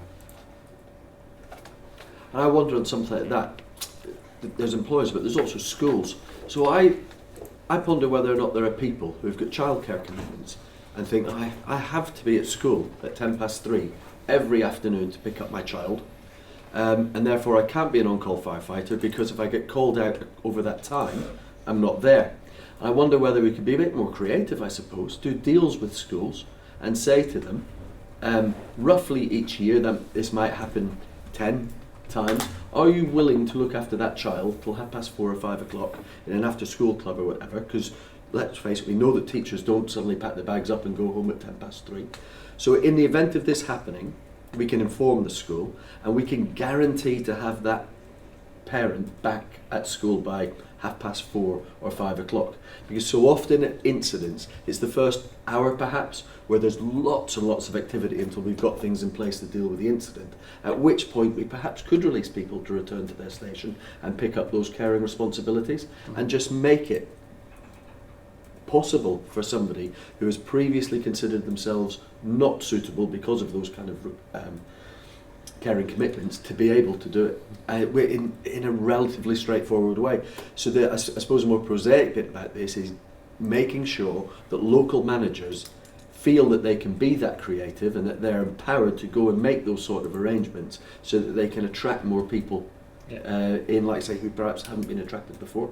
And if we can get a decent salary scheme in, we've spoken at length about this, actually it could become a significant part of a family's income if one of, say it was a traditional family setup, if one of those parents could be an on-call firefighter. If the other partner's earning £18,000 a year, then a reasonable on-call salary on top of that would make a tremendous difference to the overall household income. And it's really starting to think to those extents that will enable us, hopefully, to properly transform the way that we employ people and transform availability. Are you proactively looking and assessing the best practice which is already out there? Because some other services have already done this, haven't they? They have already moved to different types of contracts or payment schemes or shift allocation, flexibility and so on. Are you actively considering those as to what might be suitable here? Straightforward answer, yes. So lots of services have maybe done one of the things that we've been talking about, but it's that thing, there's no one silver bullet to fix this problem. I'm not aware of any service that has absolutely transformed the entire way that they approach on-call firefighters to try and fix a problem. And although it's desperately ambitious, I think there's a validity in North Yorkshire, the type of place that we are, to try to do that. So we have we're represented on that national Fire Chiefs Council on-call group, and that's where that good practice is shared, so we can start to identify all of the different things that other people are doing, plus adding our own knowledge and experience and research to try and put a signal package in that will deal with all of this. Do you ever get, are there opportunities around somebody who might live in Reeth but work in Knaresborough or whatever way around, and you can be on call at two places sort of? So we have exactly that. We've got a firefighter at Beedale who actually works in this building, and he responds during the day, very kindly released by the Deputy Chief Constable there to Northampton Station. We've got similar arrangements whereby... Could he then be on call at night in Beedale? Yeah. That's exactly what happens. Yeah. So we've got a number of those sort of dual contracts, well, not a single contract, but across dual. What do you think about some people who travel for work a lot, but there could be ways around that, potentially? Well, that's where we wonder whether technology, which doesn't necessarily exist today, but there probably are technological fixes that would allow something like that to happen. I mean, we have people at Stokesley who have got home-based jobs. They will work all day from Stokesley Fire Station, and the response that they get, the response times are incredible, because there'll be 2 or 3 people there at any time of day at Stokesley doing their normal day job, using the facilities and the Wi-Fi network, and they're waiting on the station to respond when the pages go off. And that kind of thing was actively encouraged. Become business hubs. Do you know what? Well, that's exactly the type of thing that could happen. People pay for office space, don't they? Well, imagine if people could use a fire station space, and in exchange for that, they get paid for it, of course, but they would be responding for us as on-call firefighters.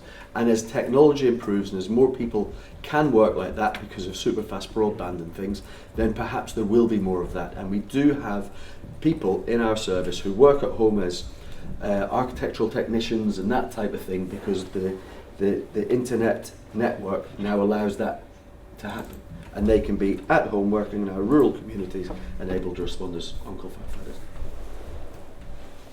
So just to run through current actions, we've got 4 district watch managers, and their role is primarily recruitment, training and assessments. So they are there 1 minute, John, just to look at the recruitment retention. We've got 4 district crew managers, and they are there to assist with the training and maintenance of competence and development, etc. Social media, we're making more and more use of that now, very much to promote the role of the on-call firefighter and raise awareness. New things that we are trying, we've got some smaller style vehicles, tactical response vehicles, which we're looking to introduce on some of the on-call stations where we've done some analysis, and much of the time they're at 3 crew, so we could mobilise them to a certain incident with 3 crew, and so that's something we're certainly looking at right now. Extended response areas, this is something we're having to do, don't particularly want to do because it increases response time, but some of our stations, instead of saying you have to live and work within 5 minutes, can we extend that to sort of 7 and 8 minutes to get someone in who can actually respond. Prime time hours contracts, yes, we're looking at those. And then we're looking at the use of technology to assist the process of booking available, booking unavailable, being able to talk to one another using the portable devices. That's something very much which we're looking at, but again it requires investment. There's great technology out there now which we can tap into, but it costs money. As a starting point, how is the Firewatch vision interlink? So that is very new. It's happened now. It's long overdue, but we have got that connection made now. It's going through its sort of final. It's live. We now need to move it on to start and realise some of the benefits of that. Now the connection is made and it's trustworthy and reliable. We now need to broaden that out to reduce some of the bureaucracy on fire stations, introduce new technology, which then will get the maximum benefit from. Because Firewatch has an app version of itself, doesn't it? Yeah. That you can actually just have on your own personal mobile. Yeah, that's exactly the type of thing we need to introduce, so that it becomes a lot more effective in terms of managing availability, where people are changing it quite frequently. And lots of stations are already using readily available technology like WhatsApp. Yeah. So they'll have a WhatsApp group and they can constantly communicate on that and help to keep their fire engine available. So yeah, there is lots of off-the-shelf, I suppose, technology that they're already just using themselves. All of this stuff, there's nothing brand new in any of this. It's about taking the best bits of everywhere and trying to put it in one model that will just improve things. So, future opportunities, we need to completely review the terms and conditions and pay. As we talked about throughout this, that's not easy. We need to certainly improve flexibility, look towards more of a salary style scheme as opposed to payment for the calls that turn out, to improve diversity. There's got to be an ability to tap into far more wide groups locally, and some of the lessons learned from the recent whole-time recruitment process can now be applied more locally, and we need to get on and do that.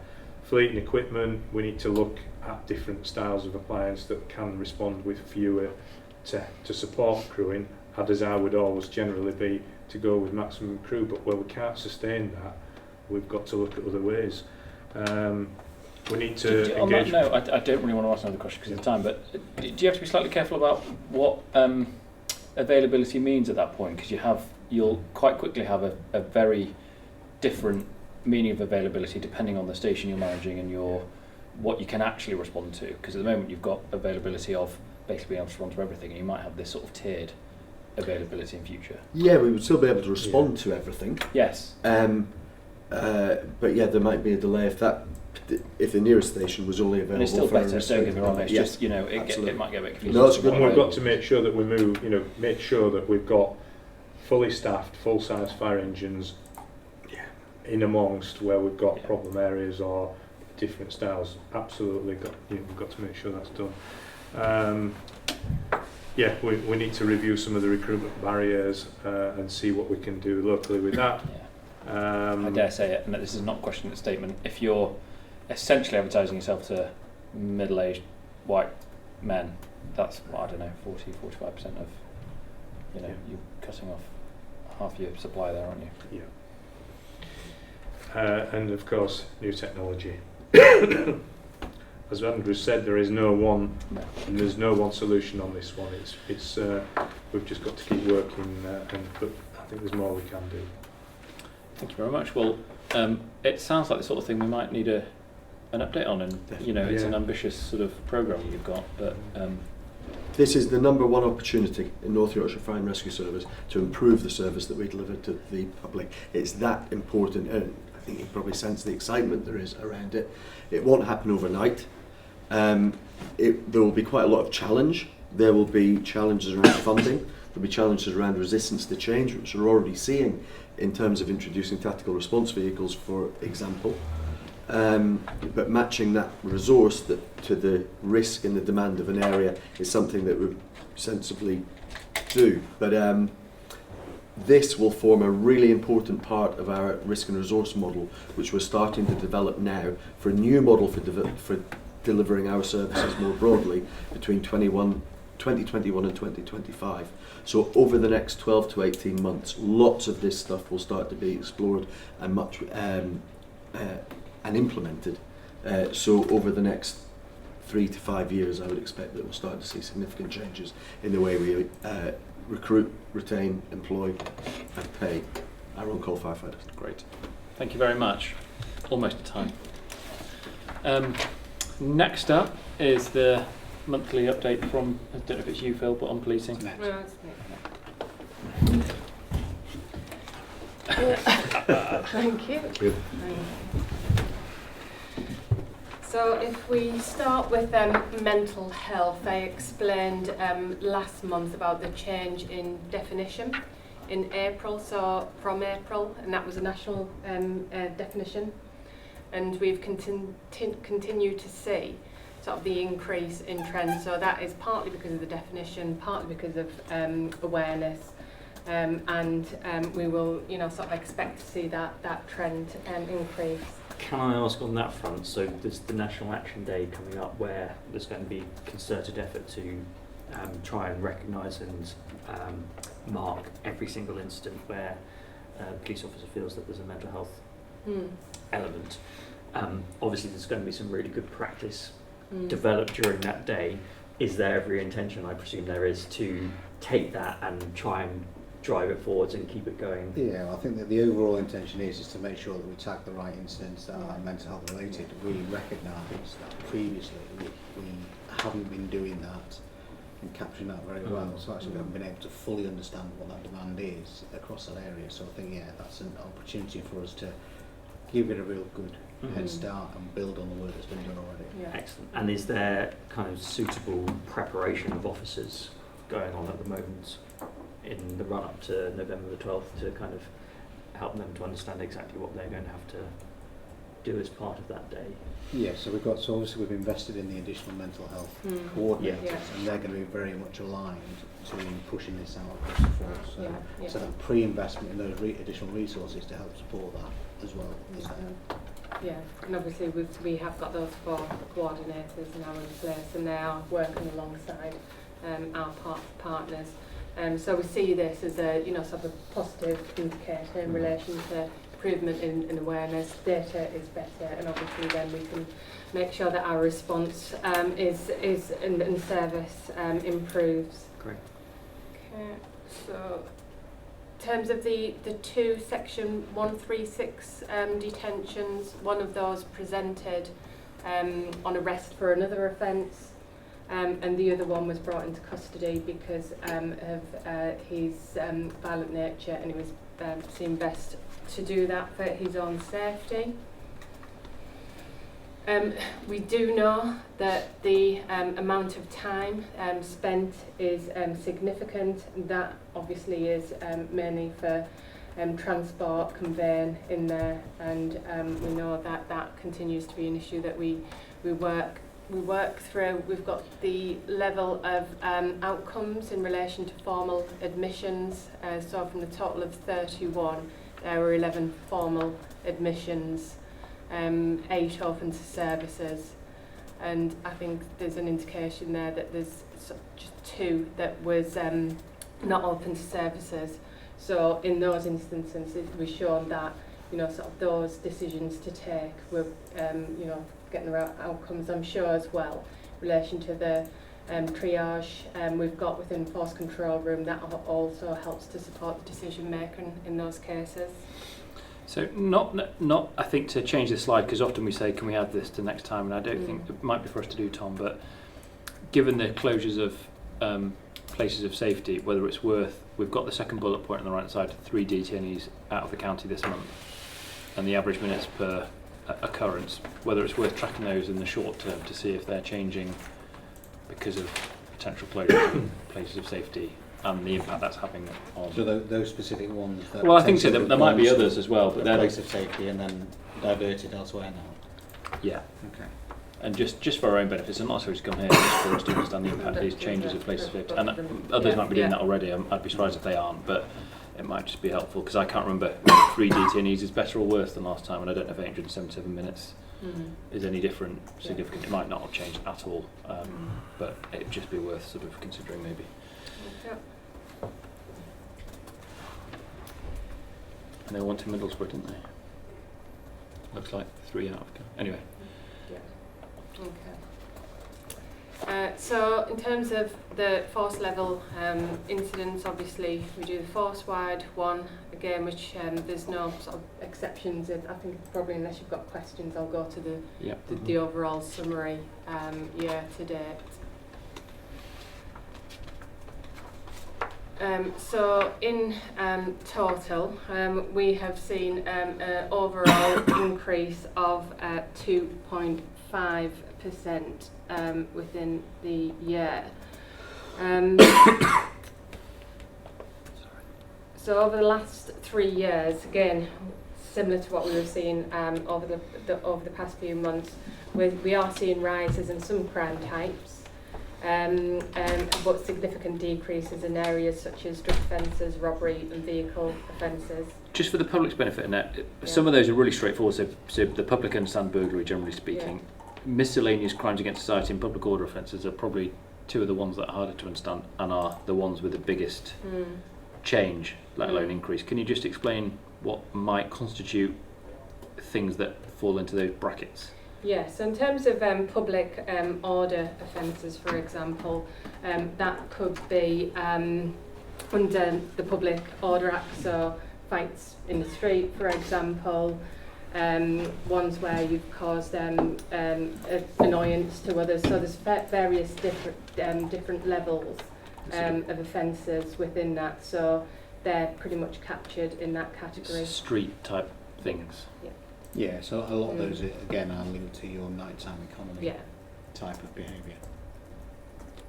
Okay. Are they often violent? Is it another sort of There's KPI of there's violence? there's a different levels. So your section 5 could be swearing, verbal abuse, going through to 4A's are threats of violence, and then carrying out further than that. So again, it's dependent on what words are said, and the behaviour and demeanour of an individual can range from just words that are cause harassment through to threats of violence.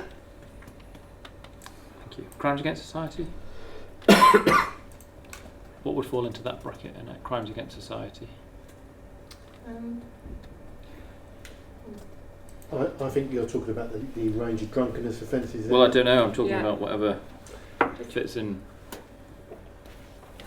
Yeah, vagrancy type offences as well. So that's where your malicious communications offence falls into crimes against society. Right. So you could have if it's for example, if it doesn't fall into harassment, then you'd be looking at actually is there a something that goes on to Facebook or something that's sent via an email or a text message. Those type of things. There's an example of those which are malicious communications that fits into crimes against society. And there's some other. There's a broad. It's a broad graffiti range. And stuff like that in there? Graffiti will be criminal damage. Right. So there's a broad range within that crimes against society that cover that. Sure. They don't quite fit into other categories. No, that's partly why I'm asking, because first of all, the public won't understand. Well, it could be doing a disservice, but probably understand those two, and because they're the biggest increase. But it'll be made up of changes across a number of different types of incidents that amount to. And generally, as well, these are the areas where you're finding where there's been some change in either recording standards or change in legislation that creates a spike in that increase. Okay. I think it's of particular interest for us because wonderfully, antisocial behaviour continues to go down. It looks like there's one possible explanation is that there is a more robust response to what is happening on the streets in terms being of recorded as crime rather than recording it. And that's exactly what's occurring just in relation to better crime recording awareness in relation to that. So we've had a significant drive. As you know, we went through the re-inspection for our crime data integrity, and part of the drive that we've had over this year particularly is that strong focus on if there's a crime identified, we absolutely make sure. So antisocial behaviour, for example, you could have had a malicious communications that's taken place between a group of two people. We could have recorded that as an antisocial behaviour previously. Actually, the drive and the education we've done with our staff is, if there's that type of crime in there, record that as a crime. So there's been an absolute positive drive, and that's been recognised favourably with our re-inspection report from HMIC around our crime data integrity. I was going to give due credit at the end, but and I will do as well. But could that also reflect public order in the sense, could young people in a park being threatening to somebody now be recorded? Is that something that could have been recorded as ASB or public order, and now might not be falling into the public order rather than ASB? Absolutely. So that's why you see these type of offences coming up. It's a combination sometimes of legislation change, recording standards changes, and that drive with us to make sure we're capturing that if there's a crime in there. And I would imagine that, interestingly enough, I haven't actually looked recently at the number of incidents going through the youth outcomes panel, but I presume that the necessary action would be in place to make sure that while we are dealing more robustly, we're also dealing in a way which isn't necessarily going to inadvertently criminalise people who may otherwise not. Absolutely, and it is that systems approach, isn't it, in relation to understand actual the reasons and the narrative behind some of the increases, and then what the sort of the outcomes are in relation to that. So that works. Just to make that clear distinction, recording of a crime does not necessarily mean that somebody suffered an outcome in relation to the criminal justice system as a result. Okay. Thank you. So that gives us an area, an indication of sort of crime within particular geographical areas. So we have seen on the whole Hambleton and Richmondshire has had a 7.3% increase, and that is mainly in relation to an increase in the drug offences and violent offences, as we explained, is actually what we've seen across the board and what the national picture is as well. And also in Scarborough and Rydale in particular, again about violence offences, and I think it was theft shoplifting. On the whole, in Craven we've seen slight reductions as we have in Harrogate, and very slightly in York. Any questions? Not really a statement. I suppose the public, certainly those who live in Selby, might look at the Selby burglary statistic. Now, I'm somewhat more reassured than I would have been this time a couple of months ago, having met the burglary coordinator for York and Selby, who I know was almost already all over it because you saw it going the wrong way. But I'll keep an eye on it. But I'm reassured. I think what we have to bear in mind with that figure is that earlier on in the financial year we had a significant spike in burglaries in the Selby area.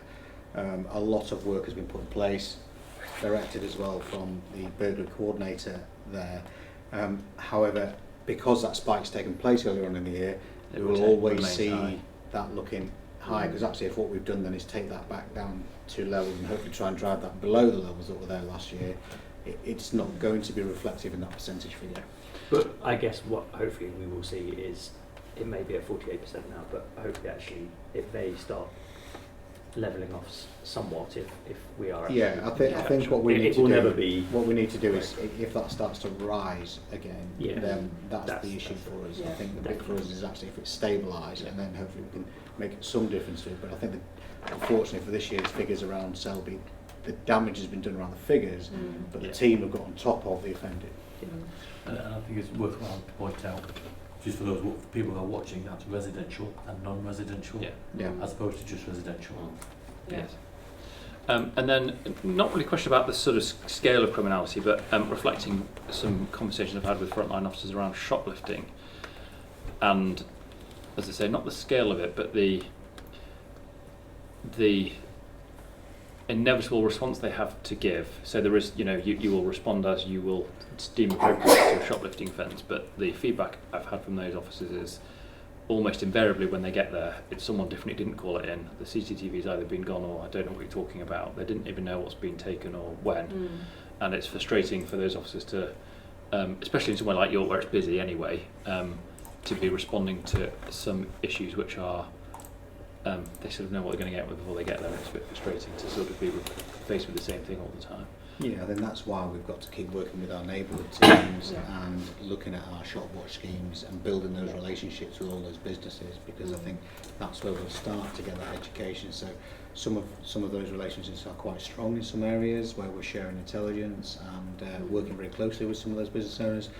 Other areas it's not as strong. So I think what we have to look at doing is looking at that best practice across the board and spreading that across all businesses. Yes, and I wasn't implying you shouldn't go to those things. It's more whether there is a sort of Can I just ask one final question around the drug offences in Hamilton and Richmondshire? Obviously, across the board, clearly a robust response to drugs.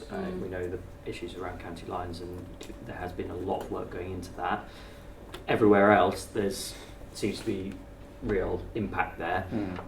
Are we taking the same approach in Hamilton and Richmondshire? Can we reassure the public to some extent that what we're seeing there is actually... So what I would say is just caveat this with these are 1 year compared to the other. Yeah. So the issues that we've had with county lines in Craven, Harrogate, York, etc. have been there over the previous couple of years. So the concerted effort that we've got across the whole force is the same. But because we had high numbers of drug offences last year, because of that work, it looks like we've done a reduction in those areas. Richmondshire and Hamilton and Richmondshire didn't have the same issues as Harrogate and Craven did last year. So perversely, it looks like whilst we've done the work to get hold of those offenders, it looks like we've had an increase in drugs offences. Actually, the proactivity has caused that because there wasn't the high number of offences there last year. So we're putting the effort in this year, and because each drug arrest creates a crime if we find the drugs. Yes. So we're finding more people. That yes. would maybe Whereas in the other areas, because the offences were higher, yes, we're doing that driving down to keep it out of the area. Here, we're identifying and getting on top of that as we did last year with the other areas. Yes. So essentially, what we're finding is what we didn't know before. So yes. Yeah. From my point of view, Hamilton and Richmond were slightly lower risk, so you've sort of got round to it a bit later. Well, it's looking at actually we had the intelligence in the other areas last year. We're building that picture in that area this year.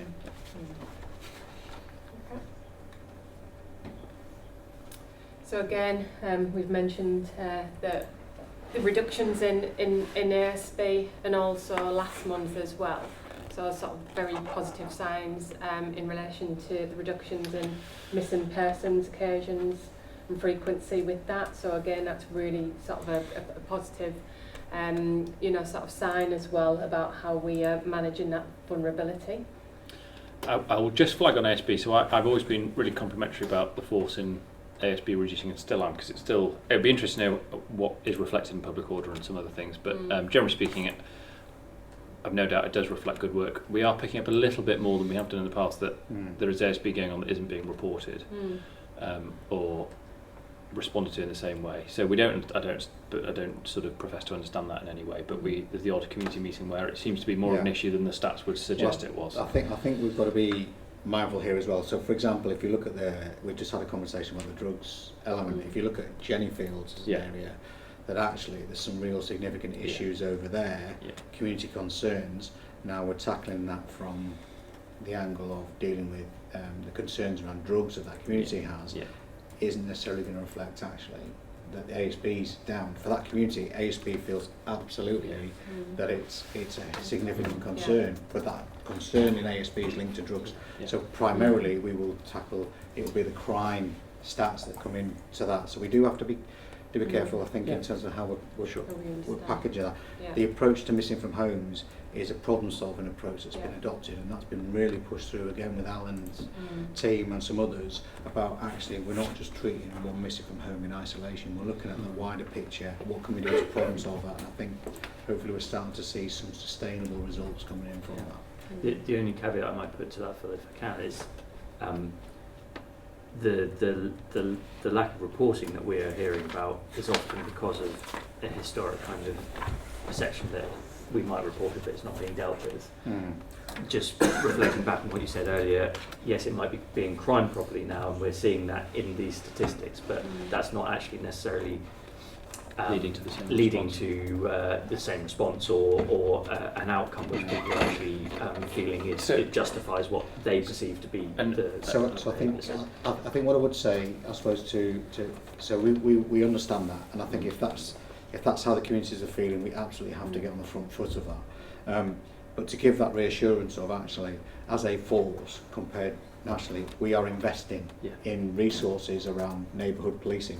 So again, very shortly, grateful to the precepts uplift that communities have given us through the Commissioner, we will have more PCSOs than we've ever had in force. Very few forces, if any others, will be in a position where they can say this is the highest number of PCSOs we've ever had. As a result, our investment in the uplift programme that's coming from central government and the precept officers is all going into prevention, intervention, and pushing and driving that community response and the response around safeguarding. So I think in terms of where we're going with our investment, it absolutely is to make sure that we can address some of those concerns that you're highlighting. And I really, we appreciate that approach, 100%. I do wonder whether, in the short term, something for us to think about, Tom, maybe is whether something being crimed has led to a slightly different, maybe less neighbourhood police type response and a more sort of response type response. And maybe that's where some of the communities, the sort of miscommunication. Yeah, maybe we need to look at see if we need to join that up a bit better then. Yes, sorry, I know we're running out of time rapidly, but reflection on that, one of the main pieces of feedback from some of those community meetings is they're getting asked a lot about whether they've witnessed something, or they're getting a lot of very good engagement around the crime itself, but not necessarily the kind of feedback about the outcomes. And actually, taking the Jenny Fields example, some really positive outcomes, somebody's in court for one of the arsons and things like that. Community had no idea that was happening. I know that's being remedied now, but there's some feedback there maybe for neighbourhood teams to actually make sure they plug the successes. Absolutely. Yeah, absolutely. Yeah. Okay. So we did see in August there was a slight reduction, particularly in the OSU activity, and to meet the demand within areas such as coastal area. So now we've seen positive increase again in their proactivity.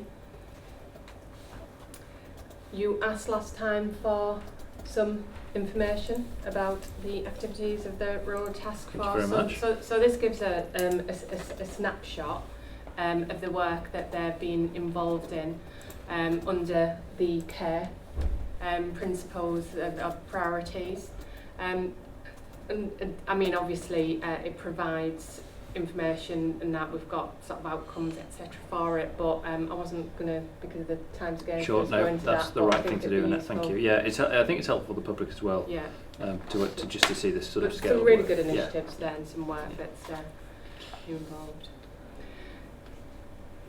In terms of the force control room, so we have seen what was expected, a decrease of 16% since August. However, in 999 calls this is. However, we are still, like with the national trend, seeing those calls increase. So that is still the highest September this September's volume since 2010. So that is a 13% increase since September 2018, which is compared to 8%, which is being reported nationally. So we're still seeing the increase in 999s, and we've discussed before some of the reasons, sort of for that, and there's more work that we need to undertake to really understand the increase. However, what we do know is that there's a decrease in the 101 calls. And so that was a 6.7% decrease since October, from August, but since September last year, a 9% decrease since September last year in 101 calls. So what we're seeing is the increase in 999s, 101, and this has been a national trend, as we know, for the past few years. So So there is some work ongoing through the National Yeah. Police Chiefs Council lead around 101, and then obviously working collectively with PCCs across the country to understand what's that best type of service delivery for that non-emergency contact number. So Yeah. so again we are alive to monitoring what's coming out of that national working group. So what we have seen is an improvement in answer time to about two and a half minutes last month. Obviously, it was concern in July, August. There was some, sort of increase in our time to answer.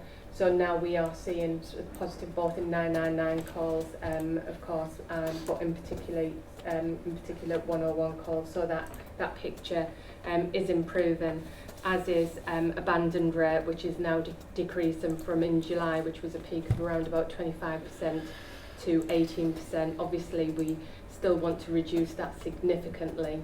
We have got our callback service, so that is a service, just so again to explain to the public, after 3 minutes there's an option to receive a callback. That's normally within 15 minutes on average. We do get about 75% of the people that do have to wait for 3 minutes more take that option, and then they do get that callback straight away. So again, we are seeing a bit more improvement in terms of that particular service, but obviously last month the average wait was about 2.5 minutes, so we were getting in before that Yeah. time. So again, it is moving in the right direction. Thank you very much. So that's just again sort of a snapshot.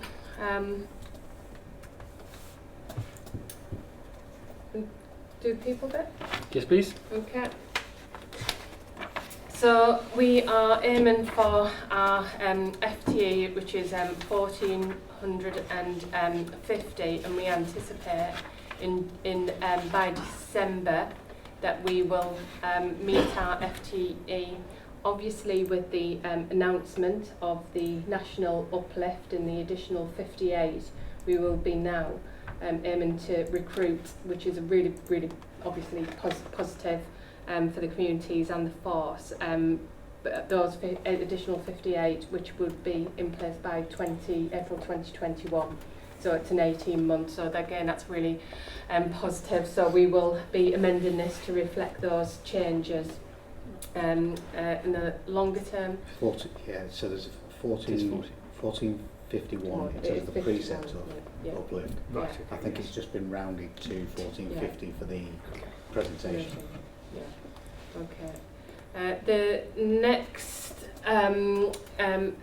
area is PCSOs. Again, we aiming for a FTE of 220, and we anticipate by February, where we've got large intake in there, that we will have 234.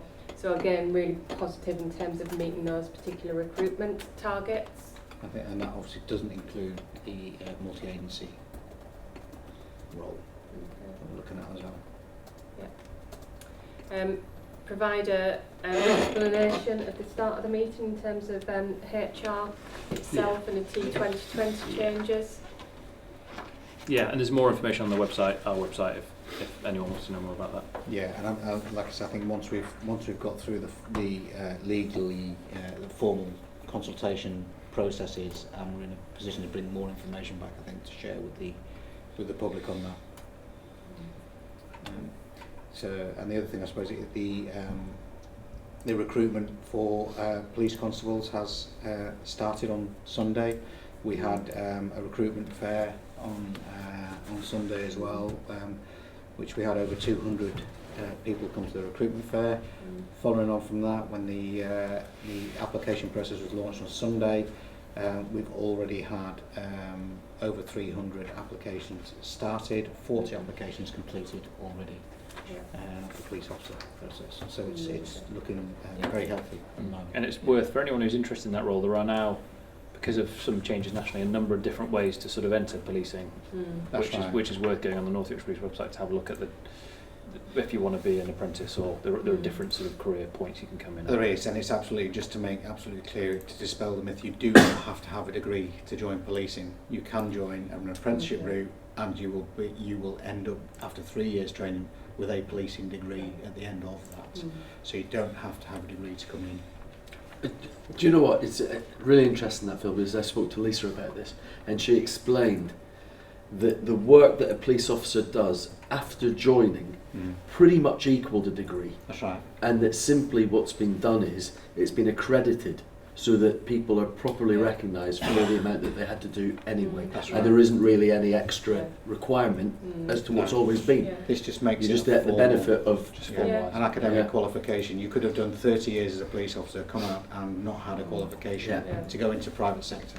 Actually, this gives you the recognition of the level that you're operating at as a police officer. It's really positive. Yeah, it really dispelled all of the myths that exist around that. Yeah. So, just in relation to citizens in policing, we do have an ambitious target in relation to our specials. So, as you can see, that from 286 to 104, that is partly because, in particular, our success with police officers and moving to other type of roles within the police and family.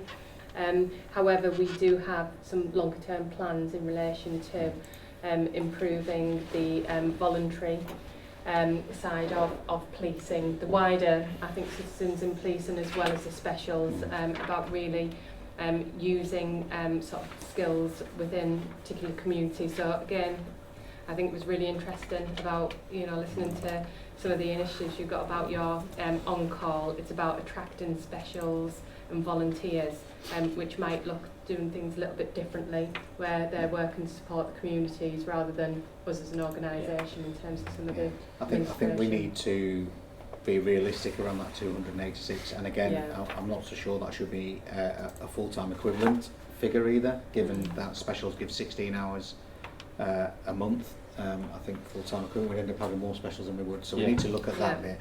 But the element for us here really is to be realistic about where we would get most value from the special constabulary that we employ, much in the same way that Andrew and John have talked about the retained firefighter process. But I think if we are probably never going to hit 286 whilst we've got full-on recruitment nationally for police officers. So we have to, I think, probably have to look and revise that figure and bring something back to you on that. Agreed. I mean, in light of another 250 police officers in a couple of years' time, the 286 might not be the figure you no longer aspire to anyway, because the need isn't there, and you won't be able to deploy them in the way that they would want to be deployed. So, whereas actually what we probably need to do is look at what's the best value we would want from a special constable, i.e. is that through specific skills around cyber investigation or other areas and different routes. So there's like as Annette says, there's some work ongoing there to better understand how we get best value out of it. And I think that again is in our wider sort of operating model, and as well being predicting about what we need in the future in the workforce with it, so it'll all be captured within that particular work. Do you experience a similar levels of difficulty in attracting special constables to step forward in the first place? I think now that police officer recruitment is so widely opened up, yes. Right. Prior to that, it was seen as a route to prepare, ready for that route to open up. Probably in the same way as a retained firefighter may be waiting for full-time firefighters involved. But now that that's opened up, I think it's much more difficult for us to attract people to that. Andrew talked about the 6 sort of attractions you have. I think you're sort of left with the people doing it for a community reason almost solely, because otherwise they'd be joining one of the other sort of schemes to get into policing and fire. So it isn't a bad thing. That's a great thing. They're harder to find. No, absolutely. Okay, so with sickness data, we saw a slight increase in September, but that is a sort of an increase that we see every time that year, that time of year.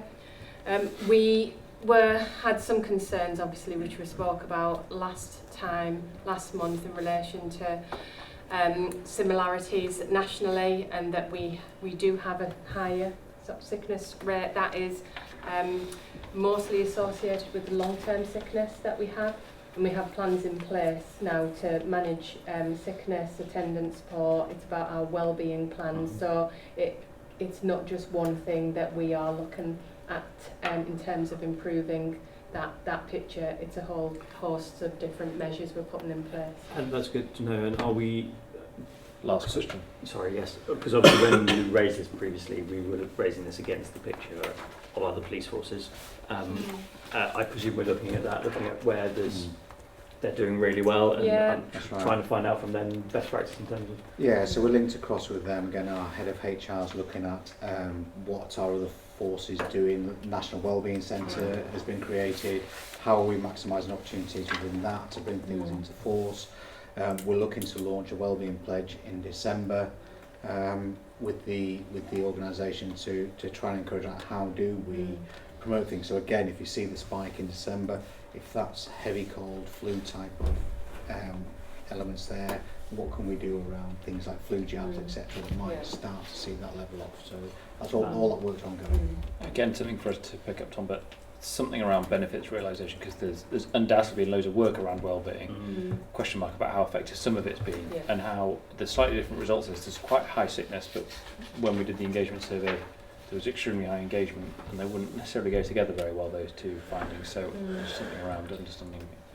And again, 92% of ours is still physical injury as opposed to psychological. So we've got to work on how we can get a combination that deals with both areas. Thank you very much. Okay. Is it back to you? Thank you.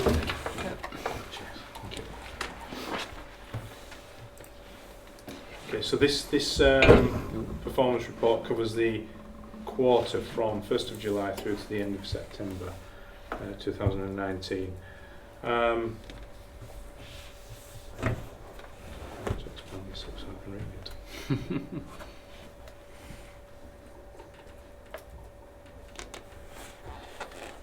So in this quarter we have received 2,129 calls, but for the last month in September 628 calls, and if you look across the 3 months there, we've actually seen a reduction month on month, although not significant, but we have received a reduction.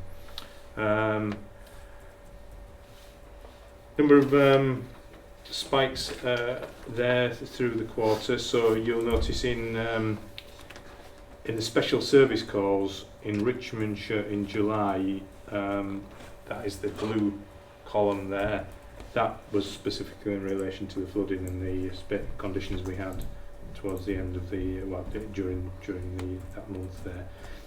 And then the false alarm chart at the bottom, you'll notice there in the York area, the false alarms have reduced, so 151 in July, we're down to 98 in September, 90 in September, and that's largely due to the work that's been ongoing in the York area to try and reduce down. So there's a number of places within the area there, and there's been a concerted effort to work with businesses. I noticed there are 195 audit and risk assessments that station staff have been carrying out compared to the 41 in Harrogate or the 62 in Scarborough. So that's really good to know that it's had a really significant impact. What's really good is it demonstrates the causal effect of an intervention, which is what we've spoken lots about, isn't it? Being able to demonstrate that, and such a clear link is really helpful. And as we discussed, it would be really helpful if we could go back in 3 months and actually get that evidence base of how they've changed their practice. But it might be too late for that now. But it's a step in the right direction. Exactly, completely. Again, the chart on the left-hand side there just demonstrates where our demand is, and as we previously discussed today, 8 in the morning to 8 in the evening is generally where our demand is in terms of incidents. The next slide shows the types of incident and types of fire and the causes, and this one's quite interested in that there's been some work done specifically, and some good news stories specifically in the Harrogate area. So deliberate fires are where we still receive the most causes. In Harrogate area, in the Jennyfields area of Harrogate, there's been some really good work done closely with the police, to overcome some deliberate set. That's resulted in 2 arrests. So I would like to think in the future we'll be seeing a further decrease going forward.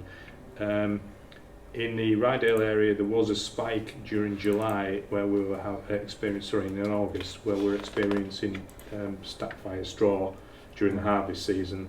That has diminished, but I'm not sure that we actually caught the culprit there. But nonetheless, that has diminished now, and of course, farmers will now be generally bringing the stack in, and etc. So we'll have to watch on that one, but some success there, which is good to report. Can I just quickly come in there? I learned recently of work that was done in Merseyside Fire and Rescue Service, and it was creating a link between fire and serious organised crime. And the Fire and Rescue Service there were really struggling to have arson identified and treated by the police as a significant crime for them, because often it was vehicle fires and things like that. But what the Merseyside Fire and Rescue Service managed to do was to demonstrate that those vehicle fires were actually linked to serious organised crime and the destroying of evidence. Yeah. And the relationship that they managed to then get with the police in terms of investigating those crimes was far greater, because it was leading them to much more serious crime than the arson that was initially identified. So it might be worth, I'd never made the link before, and it's just a really interesting bit of information to get. We're about to do some work with the National Rural Crime Network and organised crime, and there are some crimes on the list that don't meet the organised crime definition, like arson and trespass, that might link to other things. And that's something we're trying to understand how to utilise that, but that's helpful. Yeah, it'd be interesting work with you on that. Certainly in terms of the work that the Rural Task Force might want to consider in terms of the impact of crimes on communities and businesses, that we kind of uncovered in the Rural Crime Survey. The impact of a haystack going up is the cost of having to bring in the fodder over the winter, which can be considerable, isn't it? So that's a significant kind of impact there for community. Interesting to see that we've had more primary fires during that period of time than we have secondary fires, and that, you know, when you look at the locations, private gardens, grassland, pasture land, grazing, that sort of goes generally with the summer months. Although we haven't had a particularly hot summer this year, you know, the trend would be commensurate with where, you know, that quarter. I would expect that will change going forward. Of course, people have barbecues, etc., and that's why we end up with incidents in gardens and such.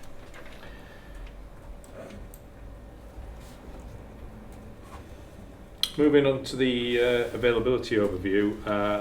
Last month we reported that August was particularly poor for our availability, and that was largely due to the on-call problem and the requirement for staff to take leave.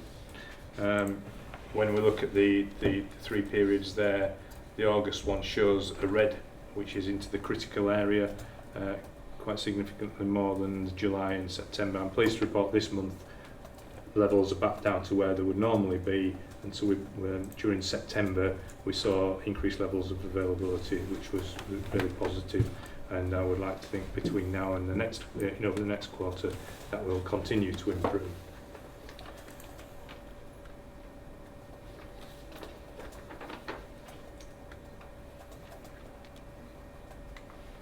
Moving on to the home fire safety overview and business safety overview. As you've already identified, Tom, there's been quite an increase now in the York area, in particular with the business safety overview this quarter. 195 undertaken by station-based staff. So we're now starting to see some of the benefits of that. Similarly, Scarborough and Harrogate have the game on that one. We now moved into the licensed premises audits, whereby we'll be making those visits. That's the October, November and December. That is their focus in terms of the business safety. But we'll also be continuing to visit the housing and multiple occupancy, which was the focus of the last quarter, to make sure that we are still visiting those we said we would do. Home fire safety and home safety visits, which includes Safe and Well. Again, Scarborough done 163 in the last quarter, Harrogate 136, and in the York area slightly less at 90, but nonetheless still an improvement in the previous quarter which we reported. The referrals, the majority of the referrals for Safe and Well still come from the individuals. The other includes relatives and various people, carers.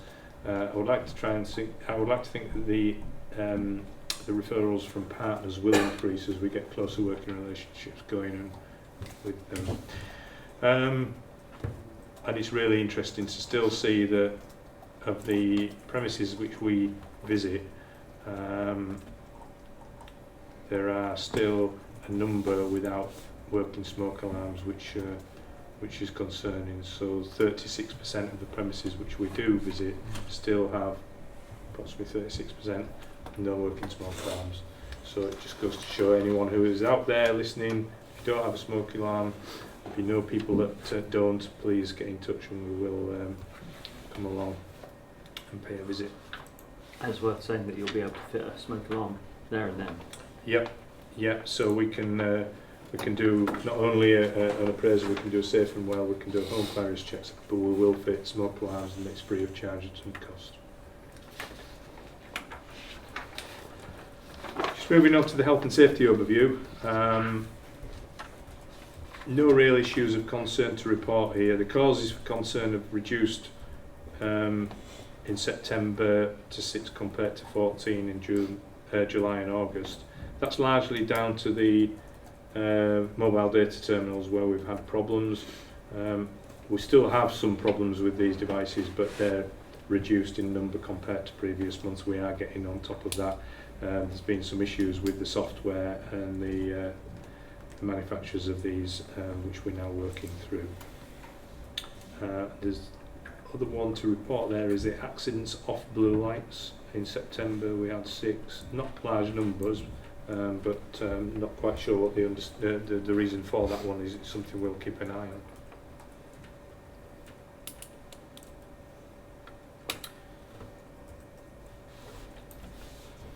And then finally, moving on to the absence levels overview. Again, no real issues to report here. The day crew station and the on-call station sickness compared to last year for the same period of time is lower in both cases. Shift stations is higher this quarter compared to the same quarter last year, but that is largely due to 1 or 2 isolated cases on stations where we've got long-term problems. We've got occupational health section working very closely with those individuals. But it's important to note, we reported it last time, that compared to the national scene, we are operationally, our sickness levels for both control staff and our operational staff are in the lower quartile. I mean, that is over 400 shifts. Yeah. So are we really saying that that's down to a couple of... Yeah, without going into the individuals, there are 3 people who are not very well at all. And that's results in 400 shifts. Well, not all the 400, but a good chunk. No, A large, sure, a large proportion, yeah. Sorry. Sorry, I was just saying, there's something there. We are the opposite end of the scale, aren't we? So I'm just wondering, actually, through our Enable partnership, there's something there that we might actually, I think we could come and learn something from the fire service here as to, is there something that you're doing, investing in, that we could bring across? Yeah, definitely worth Yeah, exploring. we can get a rush, because I know we're looking at other police services, but actually we've got a partner in the building that's we've got a far better sickness record than we have. Yeah. Definitely worth exploring. Yeah, we do put a lot of effort into managing sickness and into helping and encouraging people back to work. And the firefighters charity helps us with that as well, with some of the more serious cases, because there's rehabilitation and mental health services available through that as well. So yeah, definitely worth exploring. I'll speak to Ray. Yeah, Yeah, that'd be good. John, you might have the same problem around individuals, but control seems high. I don't know if 40 shifts lost, that's in the top left-hand blue bar chart. Yep. I don't know if that is high or not, but I know there's relatively few people now. That's all. Yeah. No, you need to answer now. Yes. Just a question. Only partly asked because resilience is potentially an issue because there just aren't great numbers to. We have actually improved our resilience in control now, so for the first time we've got staffing numbers up to where they should be. It's not an easy process and it takes some time to do that. I think we've still got one vacancy. We've got another one which is on the horizon due to maternity. So it's constant watch over those. But yeah, there's a possible slight spike there on that quarter. I'm not entirely reasons aware of the full reasons why that is. There might not be a spike. I mean, I Yeah. I don't know. It looks like an anomaly on this. It was charts, nationally, we were in the higher quarter a year ago with control staff, but now we're right down at the other end of the scale, and that we've made some really good progress there. Good. Thank you very much. Okay. Almost exactly the time. Just time for any questions? We do have some questions. Multiple, right? I'll do any other business just while you're organising that, Simon, of which mine is, I forgot to say, well done, congratulations on this crime data integrity HMIC inspection. I said I would at the time and I didn't, so I think that is the result of lots of hard work, which I've seen up close around that, so really good to see. That's good. I should pass that on to the team. Thank you. Yeah, and well, I unfortunately I couldn't go to the memorial event because of a funeral myself, but the memorial garden looks great, and I think the service was good. I understand. Yeah, it was. I mean, it was lovely. It went down well with the families that attended. I think actually on our recruitment fair on Sunday, there were lots of comments about how the culture of the services around actually remembering our fallen colleagues and the links to the families being maintained was something that was really attractive to people looking to join the organisation. So that was it was another positive. Yeah. And worth noting is this is the performance meeting, the accountability meeting. We have now received our draft report from the HMI, Her Majesty's Inspectorate, following their inspection in June. We are in the midst of conducting an accuracy review of that, and that will go back to them in the next week or week and a half or so. They will then publish that report in full in December with all of the tranche 3 fire service reports. So there were 3 tranches, we were in the final tranche. So also in December will be published a state of fire report, if you like, by Sir Tom Windsor, who is the Chief Inspector of Her Majesty's Inspectorate for Constabulary Fire and Rescue Services, and that will conclude their first round of inspections and give a really good idea of the state of fire. So I can't share the contents of that because they're very much in draft and they're embargoed, but come the December PAM, we should be able to share them, and they'll already been published. Excellent. Thank you, Andrew. Publicly anyway. The questions, possibly as a relief to Phil, are directed at the fire service today. That's all right, because I haven't got my glasses I again. don't either, but I can read them. So I will set the context for this. I think this is a reflection of the recent change to locate TRVs at some of the retained stations that were, in fact, John mentioned it when we were passing, that have often a crew of 3 available, but not a crew of 4. I will let you talk about it because it's a decision that's been made recently, but that's for the public's point of view. There are now TRVs stationed at fire stations where they weren't till recently. Okay, so in answer to the, I think there are, is it one question in total, but I'll take the top one first of all. Why have I've gone to? That's just that's not true. There has been no bullying gone on at all, but we have visited these stations. And as mentioned within the report there, we've got an ability to locate some tactical response vehicles on these stations. We have done some analysis of the data, and we feel that the stations we've visited would benefit from a TRV which would then be able to respond with 3 crew. That then is then going to be an increase in appliance availability, which got to be a benefit for the local community. Incidents like road traffic collisions, where we currently can't respond if appliances have only got 3 crew, in the future with these vehicles we would be able to respond. That could be a saved life. That's the difference we're trying to make. This is not about downgrading, this is very much about trying to improve availability and trying to increase public confidence in the service in those areas. And I think it's worth just adding to that, the intention, as we understand it, is that it will always, the intention will always be to have 4. Yeah. Yes. But it's possible that if there's only 3 available, then it can respond to certain incidents. Absolutely. We are not in any way suggesting that this will be crewed with 3 permanently. Our desire is that it will be crewed with 4, preferably 5 on every occasion. But on the occasions where we can't do that, these vehicles then allow us to be able to mobilise with 3 crew. And it's really important that we take on the views of our staff and our colleagues. But along with any change, there comes, reluctance. I'm sad to see that people think that they were bullied there. This is about engaging with staff and listening to the views and concerns and coming up with workable solutions, and that's what we're trying to achieve at the moment. And I'll attempt to sort of answer to question 3 in part, and it reflects partly what you said, John, which is, I'll be careful what I say a little bit, but there isn't much management left that made the decision around TRVs with which to hold accountable anymore, and we have a management that now have TRVs that are in service that need utilising in the most efficient and effective way, which is the attempt that's been made. And in terms of sort of the turbulent history, I don't think David Smith is any sort of denying that there has been a difficulty with TRVs, but we have to make the best possible of what we have, and that's the attempt that's been made. But as John said, I know there's been all those visits to the stations that we'll have a TRV station there from now onwards, and I'm sure those conversations will be ongoing around their use. Just on the second question there about the use of for standby moves and chimney fires, etc.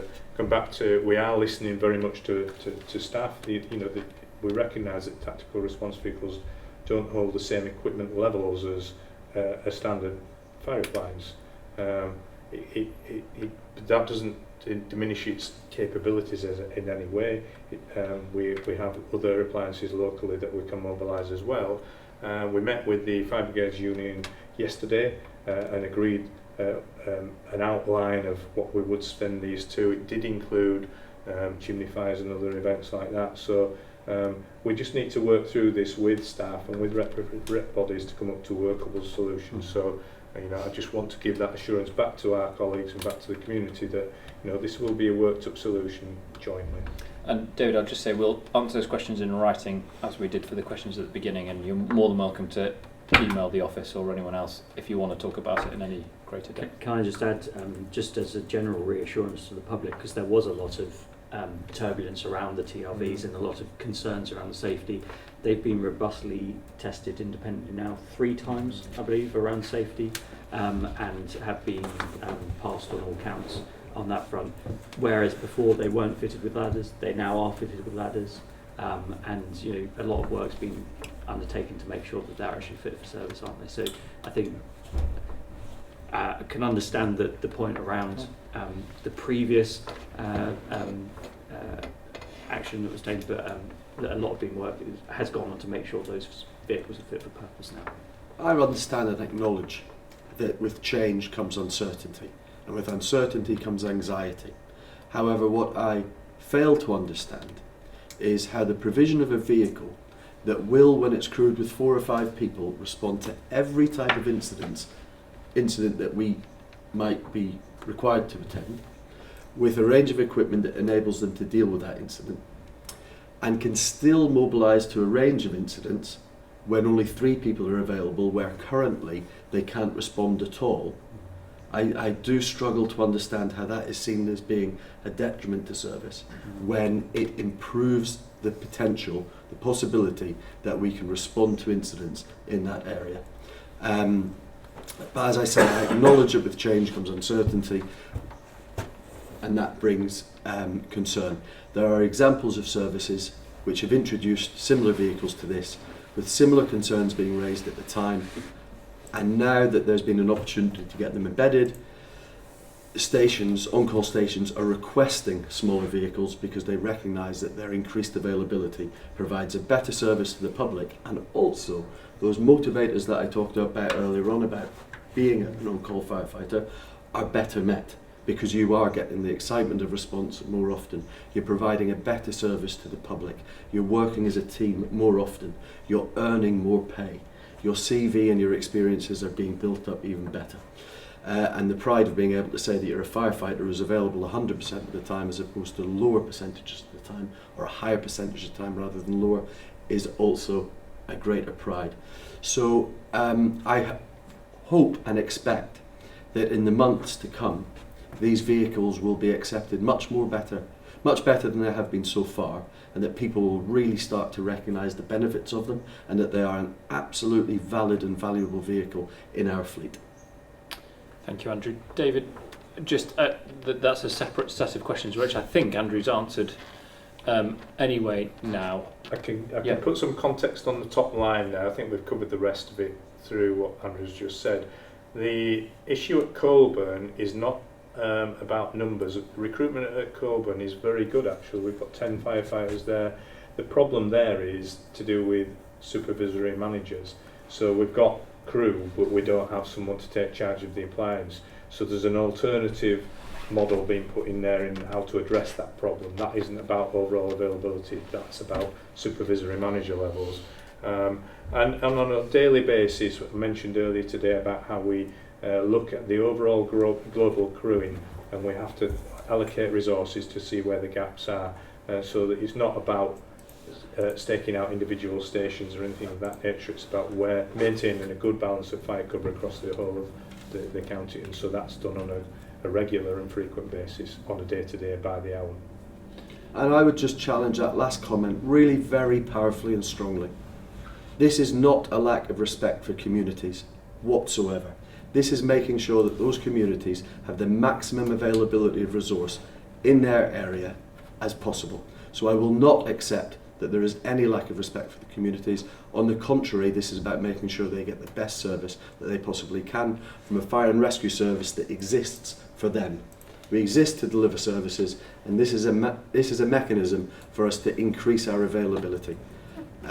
So I really do take that comment quite personally, and I refute any suggestion that this is a lack of respect for anybody.